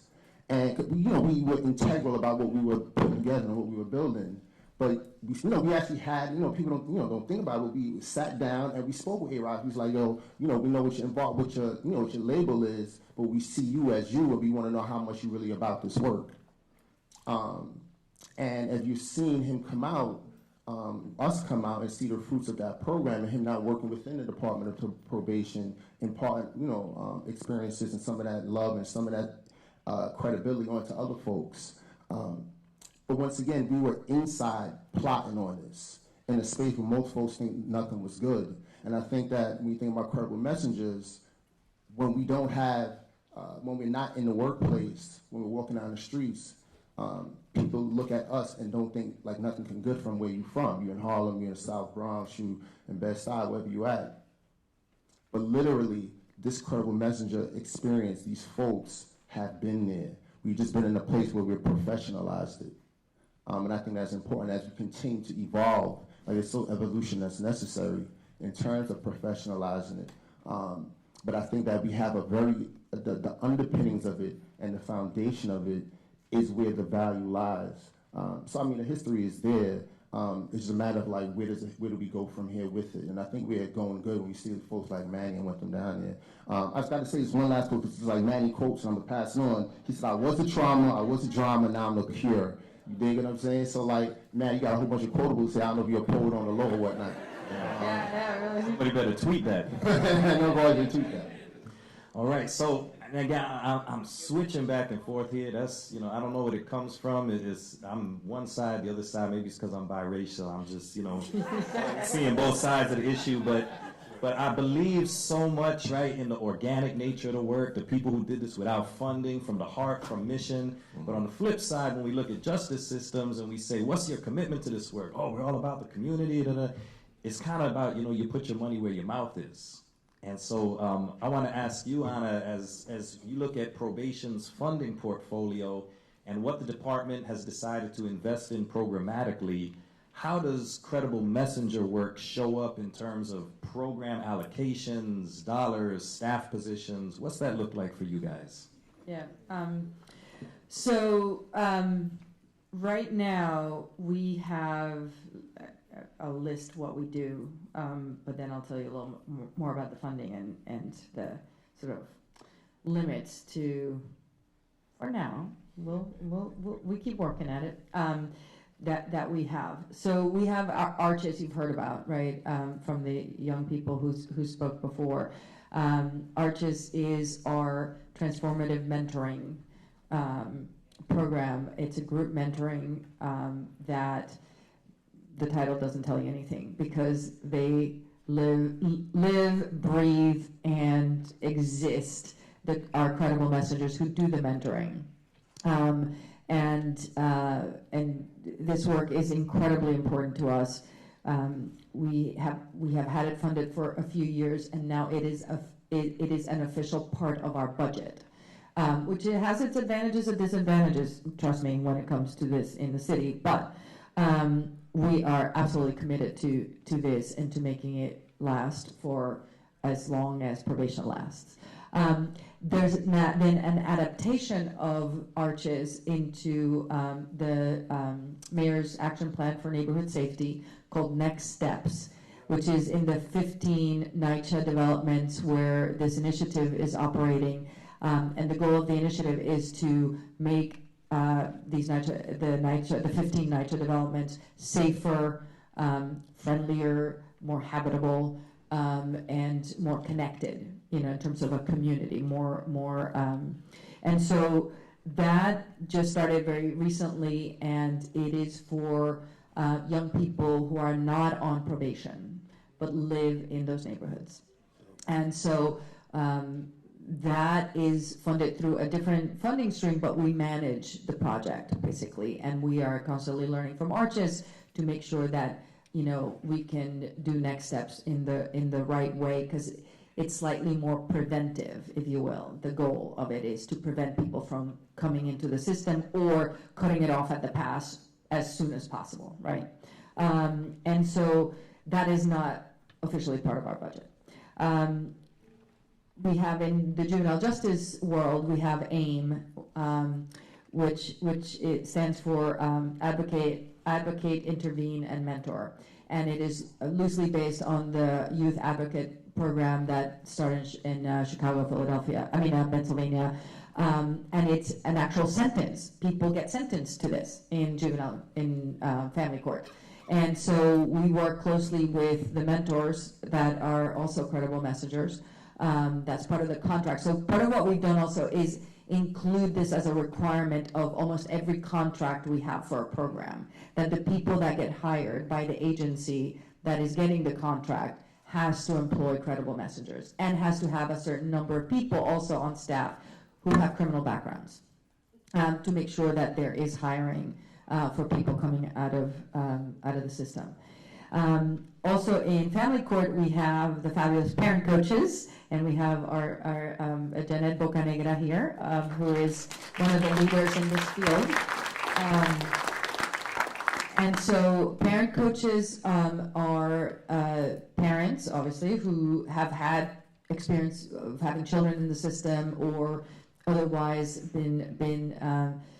had to navigate through various systems, and they're stationed in our family court offices every day. And again, like every other credible messenger, always available, even though the contract doesn't require it, 24/7 to the parents. They have support groups for parents. They have outside of our offices, and again, like this is something that their particular agency took on because they saw the importance of reconnecting the young people to their families, to family rituals, etc. Again, not therapy, just we got to get to know each other better and work with each other better, right? And so the parent coaches help parents who are kind of losing it, because sometimes the truth is when young people get involved in the juvenile justice system, parents are fed up half the time. It's like, I can't deal with this anymore, right? And not from in the system we would say, oh, so clearly there's something wrong with this young person, as opposed to the parent is a parent. We all get frustrated, right? With our children. And there shouldn't be, repercussions where your liberty is taken away because you have a parenting issue as opposed to a public safety issue, right, with the young person. So that's been invaluable, and we see that our parents are more supported, that there's better relationships with the young people, and that we don't have as many violations of probation due to a parent kind of not being able to handle this anymore, right? And then, more happens, I think, informally than formally in many times. Where's Antonio? Antonio's here, who had a little bit of a formal thing with us, but then we realized that, part of the most effective part of his work was when he spent time in our waiting areas, talking to the young people, right? Beloved is here, same thing. So the time that's spent by the Arches mentors outside of the official Arches time is as critical as any other time. But that's the part that doesn't get compensated and doesn't get included in contracts as easily or as easily as one would want to. And that's an area I think we need to grow a lot more in, making sure that that the money's there to support the work. It's true, everybody gets into this without necessarily being so focused on the money, but we gotta live, and those are all components that are critical parts of making this effective, and we have to recognize that, and we have to value that, and we have to make sure that that's all part of the thrust of things. So we're always raising money, trying to raise money, because I think one of the if I may get into a little bit of the future here of where the gaps are, is that we don't have enough of the credible messengers in the justice system early in. And one thing that does happen, and believe it or not, as a city, we don't have hard numbers on this, is that too many young people start in family court and then they end up in adult court later. Right, and we need to bridge that gap. And like I said, the credible messengers are important to have in the young people's lives essentially for as long as they need them.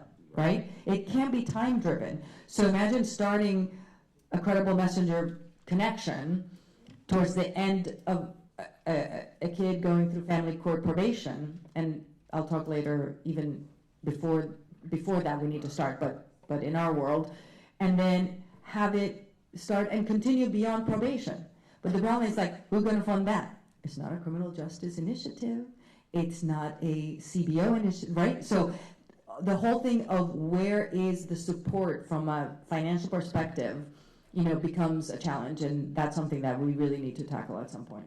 So that's a perfect segue to the man sitting on your right, because I heard a rumor, John Johnson, that you are involved in some sort of funding stream called STSJP. But so let me say that, because AIM is the result of STSJP in many ways. Well, the parent coaches, sorry, not AIM. AIM is a different.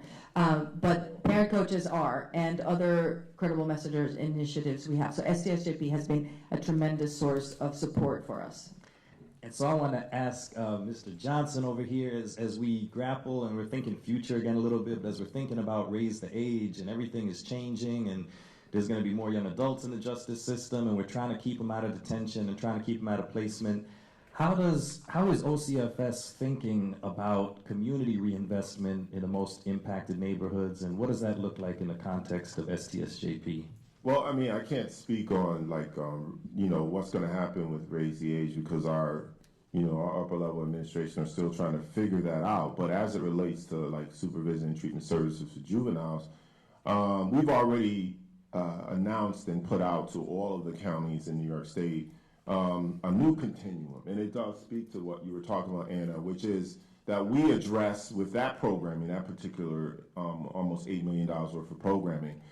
It starts from early intervention, which is before while youngsters are maybe getting ready to get involved in family court, all the way through until youngsters are released from some of our out-of-home placements, be they juvenile justice facilities, voluntary agencies. There are 5 different buckets that we allow counties to now be able to say, here's the service, and this service fits into this particular domain. And they're early intervention, prevention, alternatives to detention, alternatives to placement, and then there's aftercare. And so all of those things are areas whereby individuals who have their ducks in order, if you will, who have the ability to be able to say, I am an organization that wishes to address issues with young people who are almost ready to be involved in probation.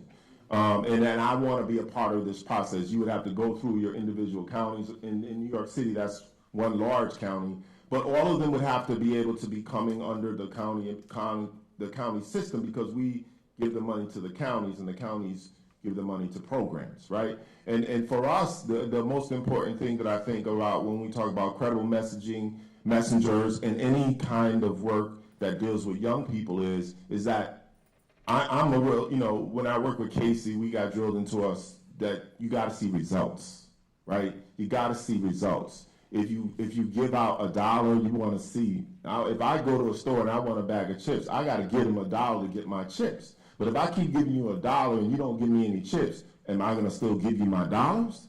And so the point is that, and what I've impressed a lot of folks is to understand that where our focus is that yes, there is programming. Yes, we want you to be a part of it, but I'm a preacher and a believer of that it can be done. Right? We can change the trajectory of young people if they are connected to the right folks. And so, we're mindful of that, Ruben, and I'm efforting, and there are a lot of other individuals within our various agencies who are I would like to say this is a great opportunity. This is a great nexus. This is a great time to understand where systems are going, right? So before there was evidence-based programming and folks got involved in that, we're turning now, right? We're looking more towards these communities that young people come from. And so everybody needs to be in a place where they can avail themselves of this funding so that they can do that work. But we are very mindful of this, and I like what Anna said around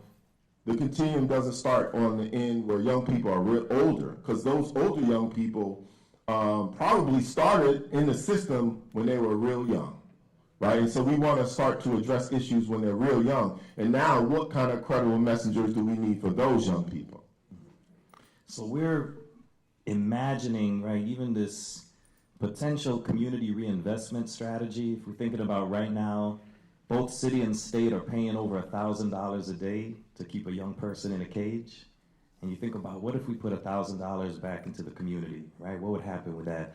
But I'm going to just switch again. I've been asking dollars and cents and programs, but I'm going to switch back over again because I'm just, I don't know, I didn't take my medication or something. I'm just all over the place. But here's what I want to ask. People have said about the credible messenger work, hey, it's not just a program, right? This is a lot deeper than referring young people to a program or sending them to an initiative or getting them a mentor. That the credible messenger work is about a new type of relationship between justice systems and communities that's not punitive and it's not paternalistic, but it's a real partnership. And so I want to ask each of you, from your vantage point, what does it look like and what does it mean for justice systems and communities to actually be in an authentic, healthy partnership? Is that even possible, and what does it look like when it is happening?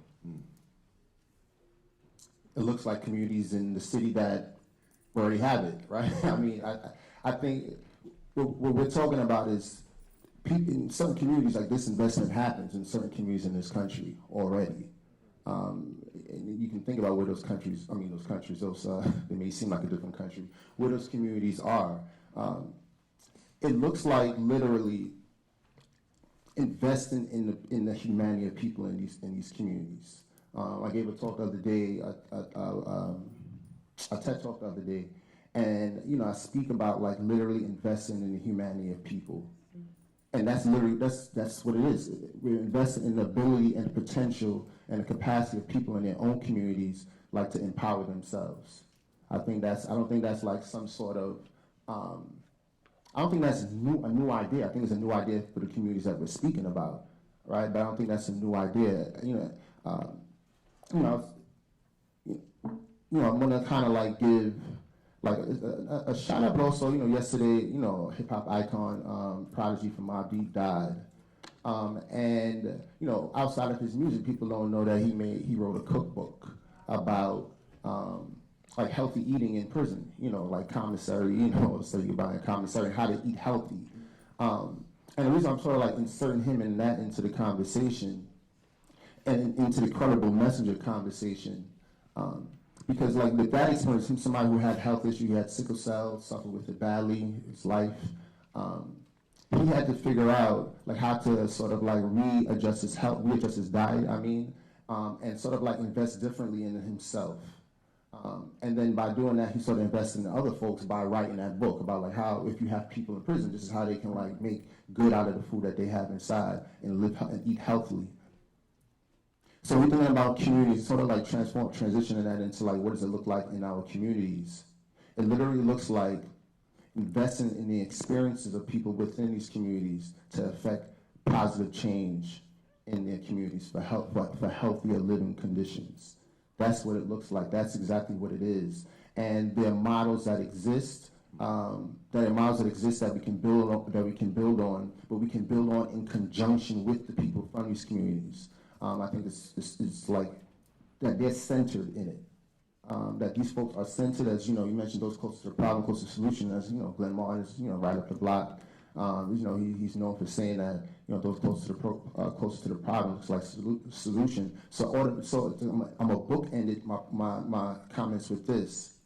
What justice looks like is literally investing real resources in the humanity of people in some of the most marginalized communities.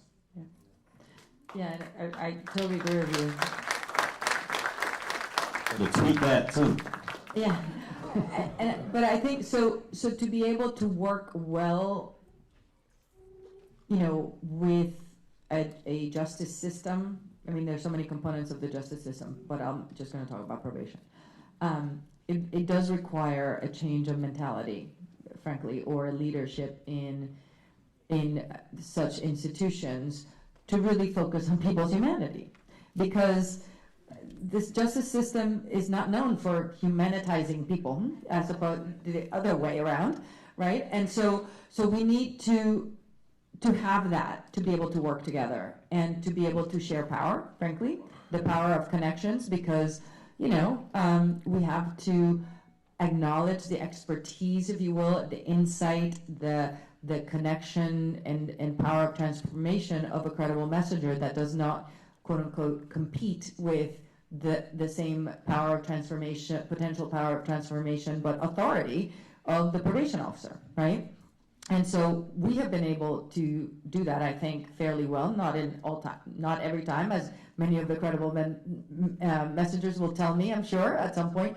But we're trying to institutionalize that through, on a very micro level, that every person on probation works with their probation officer to create an individual action plan that then incorporates the work that they're doing, that the young person is doing or the person is doing with a credible messenger.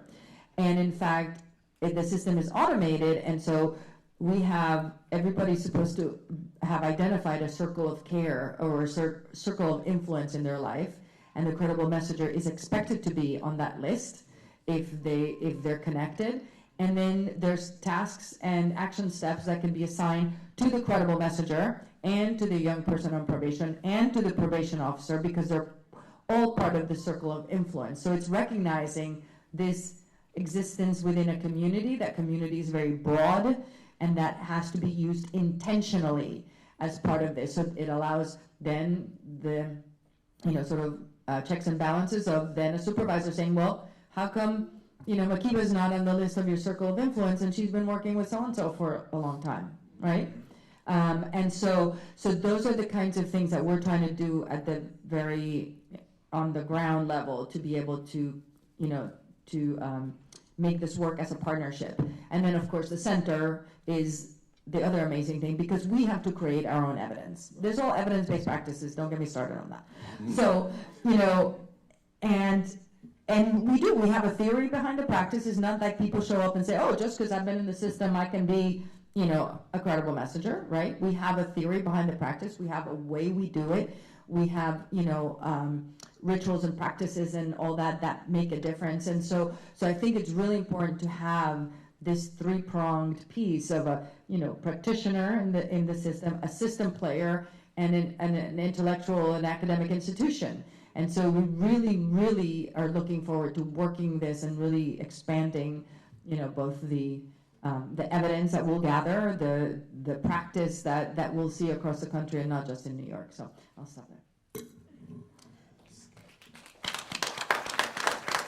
I was, Anna kind of stole my thunder.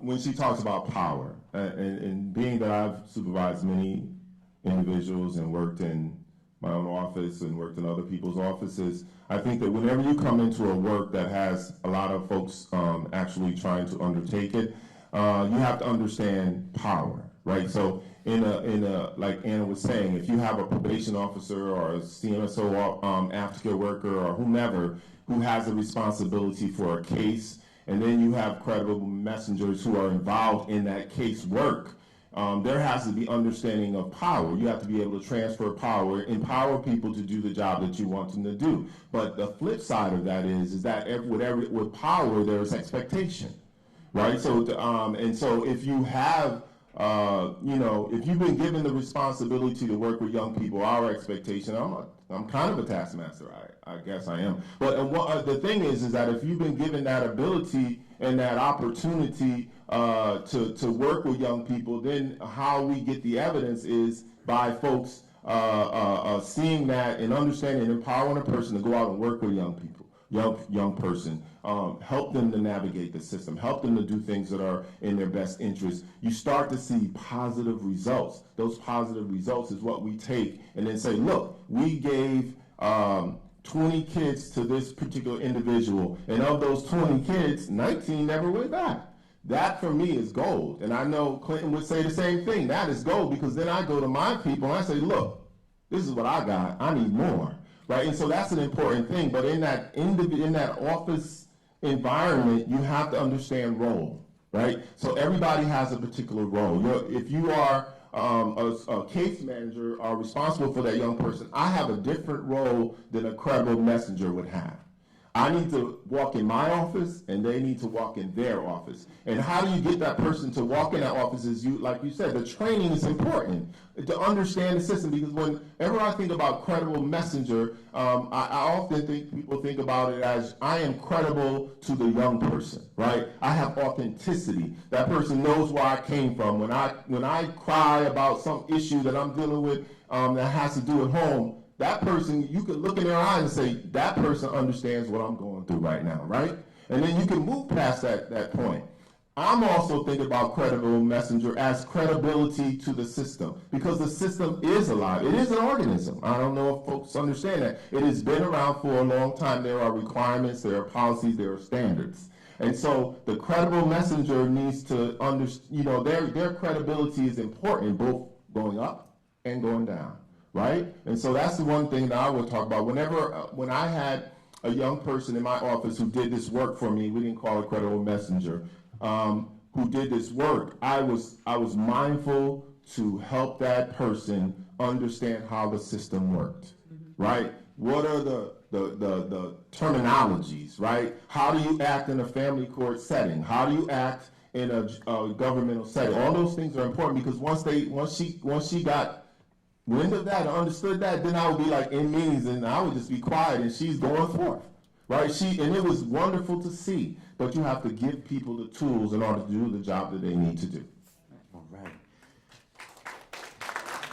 Actually, can I say something in terms of healthy collaboration also, is that, as John said, so there has to be an understanding of, and power sharing from the system to the credible messenger and back, right? And the credible messenger, what makes it so powerful too is that, the way we've been working with the credible messengers is that they also understand the system enough that they can help the young person, process it, but also respect our boundaries and our limits, right? And that has to go both ways. But the other piece is that we have to be responsible for each other in the sense of, and this center certainly does that, the Transformative Mentoring Institute as well, is that, as Dr. Wyatt said, that healing goes both ways, right? And we have to take care of each other. We have to pay attention to the professional development of our credible messengers, that we have to invest in them and their development as much as we're asking them to invest in our young people's development. So. Again, a funding challenge.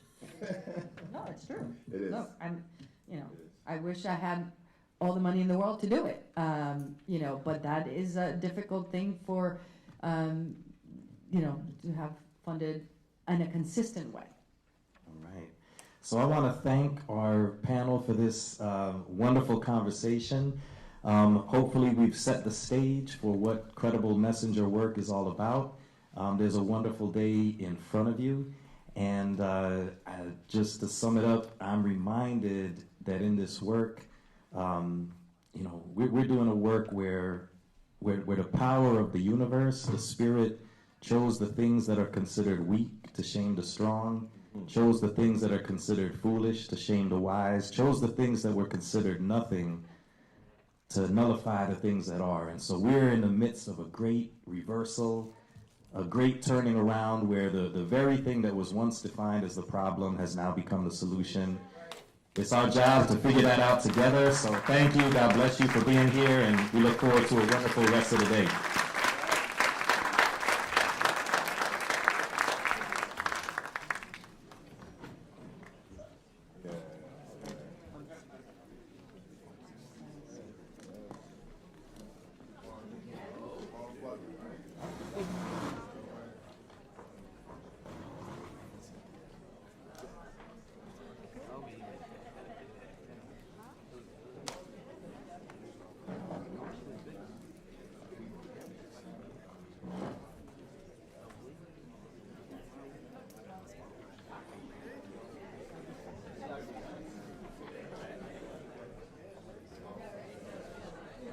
Hello, good day, everyone. I'm glad I wrote down what I needed to say. Seems I'm a little bit nervous in front of all you beautiful people. Good day. My name is Richard Rahoman. I'm with the Animation Project, an amazing organization. Basically, the Animation Project is a non-profit organization that nurtures the social, emotional, and cognitive growth of at-risk youth using digital art technology as a therapeutic medium and a workforce development tool. Basically, in other words, our goal at TAP is to help every participant who walks through our door to help them reach their full potential. We believe that every participant deserves to have the opportunity to shine and grow. Whether it is storyboarding, production, storytelling, voice acting, or 3D animation, this is where they will get the training, skill set, and professionalism needed to succeed. I am a result of all the hard work from being a part of the Animation Project. Since I've been with the company, all my co-workers, all my team members have been there to support me and help me out, to help me succeed, to help me get where I'm at today. And because of their help and their hard work, I'm a lead animator, I'm a 3D animator, I'm running my own groups and doing my own thing.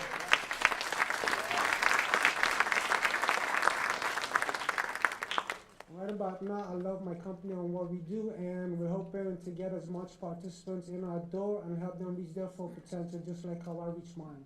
Thank you.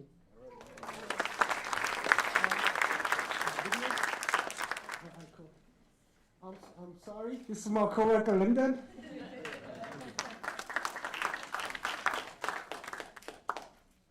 Hello, everyone. I'm Linda Sylvester. I'm the new recruiter for TAP. I just started working here. I used to work as an intern recruiting for the DOP, and one thing that I would like to say is never give up on yourself. You might have a certain skill that you never knew you had. I used to be a shy person. I never spoke unless I had to, especially in front of big crowds like this. But thanks to TAP and the DOP, I'm overcoming that fear. I did such a great job as an intern for the DOP that TAP hired me full-time, and now my job is all about speaking to people. And you could also get that opportunity to discover new skills through TAP. Right now we are requiring for all 5 boroughs, and if you or someone you know is interested, please come see me for further information. Thank you. Up next, we have a short little video, 3D animation video from one of our groups that we did, and it's called Something to Live For. It's an amazing video because all the kids put their heart and soul into this video, and I hope you like it. Thank you.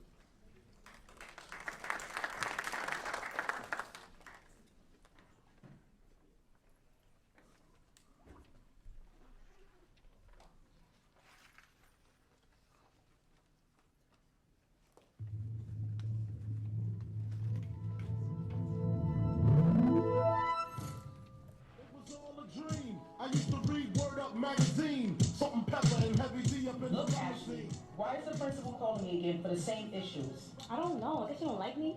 Ash, you think this is a joke? Mom, I don't care. All right, I'm tired of this. Just wait until your father gets home. Look, Ashley, why is it that we keep getting these phone calls about you hanging out with the wrong people and bullying? What's going on with you? I'm not really bullying people. I'm just playing around with them. You don't know everyone's situation. You can't play with everyone the same way. Actually, let me tell you a story about what happened to me when I was your age. It all started when I was in high school, feel me? My mom and I immigrated from Haiti a few years earlier. My father, he was never in my life. It was just my mom taking care of me. We tried to adjust to the American lifestyle, but she couldn't make ends meet. And all the pressure of trying to take care of a child on her own in a new country, well, she started using drugs to mask her pain. So basically, I took care of myself. Well, how do you cook? You want me to buy you some new sneakers, bro? I can smell you from down the hallway. Take a shower, bro. You know, that day, I was laughed at, jumped, and bullied, all because of my sneakers. And on top of that, it was my birthday. I know, that's crazy, right? After all the trouble I went through that day, I thought I would come home to a birthday cake and gifts from my mom. And you know, like the real family setting, but she wasn't there. She forgot about my birthday. So I went to get a birthday cake for myself, but since I didn't have any money, I tried to steal it. But I got caught and thrown out. What's going on with you, young brother? What's you crying for? There was a lot going on. I got beat up and chased at school. On the top of that, it's my birthday, and my mom forgot about it. I have no one to spend it with. All I was trying to do was give me a cake. Just wait here for a minute. I'll be right back. Here you go. Happy birthday from me to you. What's your name? I'm Bo. My name is Jacob, but you can call me Jay. I don't have any money to repay you. Anytime you need anything, don't hesitate to call. I was once where you are right now, and I can show you how to never go back there. And at that moment, life changed forever for me. After meeting Bo, he kept his word, and I never had to ask for money again, and I never had to eat alone again. Yo, bro, something just came up. I need you to get on that ASAP. Alright, bro, I'm on my way. You know the funny thing about these streets that they don't tell you is that they cold and they never look out for you. So my life changed again that day when I was locked up. I kept on calling Bo because he was the only one in my corner at the time. But when stuff got hard, he failed to show up. In jail, it was like fight after fight every single day. I swear, kid you not. You have to eat, sleep, and shower watching your back. That's how it was for me for 4 years.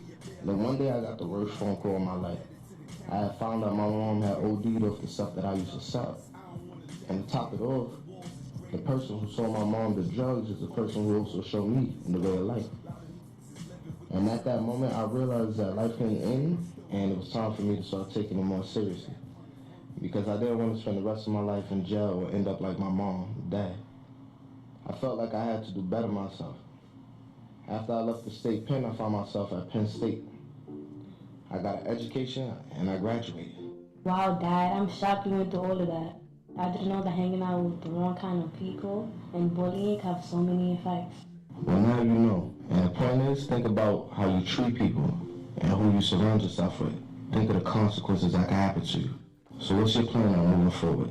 Step one, I guess I gotta think about who I'm hanging out with and how I treat people. Good. I support you all the way. Dad, one more thing. I love you. I love you too.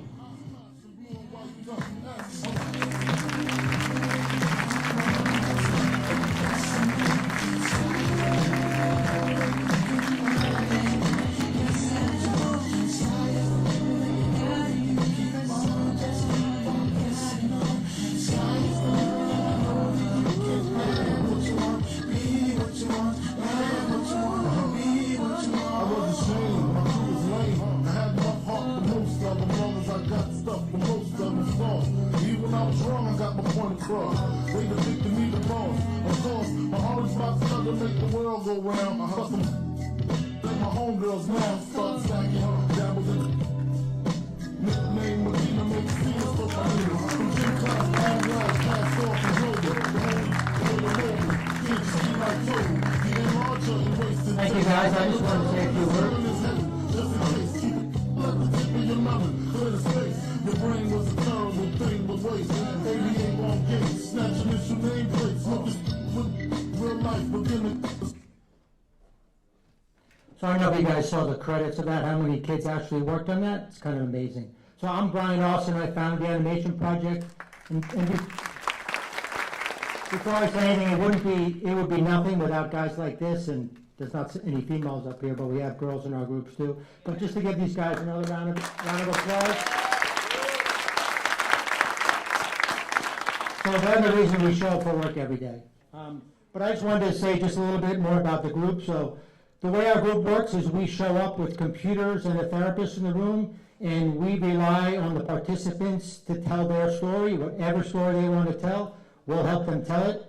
So everything in that video was created by them, scripted by them. The voiceover was theirs, the music was theirs, they chose. So we give a lot of the participants in our group just a chance to say something that they might not otherwise have a chance to say. And yeah, it's amazing. And then the other thing is that we use professional level software in our group. So this is the same software that made Grand Theft Auto, Toy Story, Shrek, Ice Age. It's the same software I use as a professional animator. So we're not teaching, a kid's version of the program. So that's why one of our tasks is to actually turn these participants into professional animators so they can get work in the field. And I think they can. I know they can. So the other thing is that just to pick up on a little bit of what Lyndon said, so we're going to have groups in 5 boroughs now that are open to the community. So any participants age 16 to 24 who want to learn animation, want to be paid interns, want to take the path Richard take, come up and see Lyndon. Thank you guys so much. Thank you guys, and have a good day.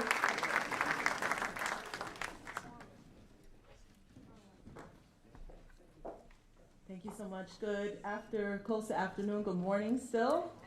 My name is Belinda Ramos. I'm the Director of Training and Technical Assistance for Community Connections for Youth, and I am proud to present to you what we've all been waiting for, which is lunch.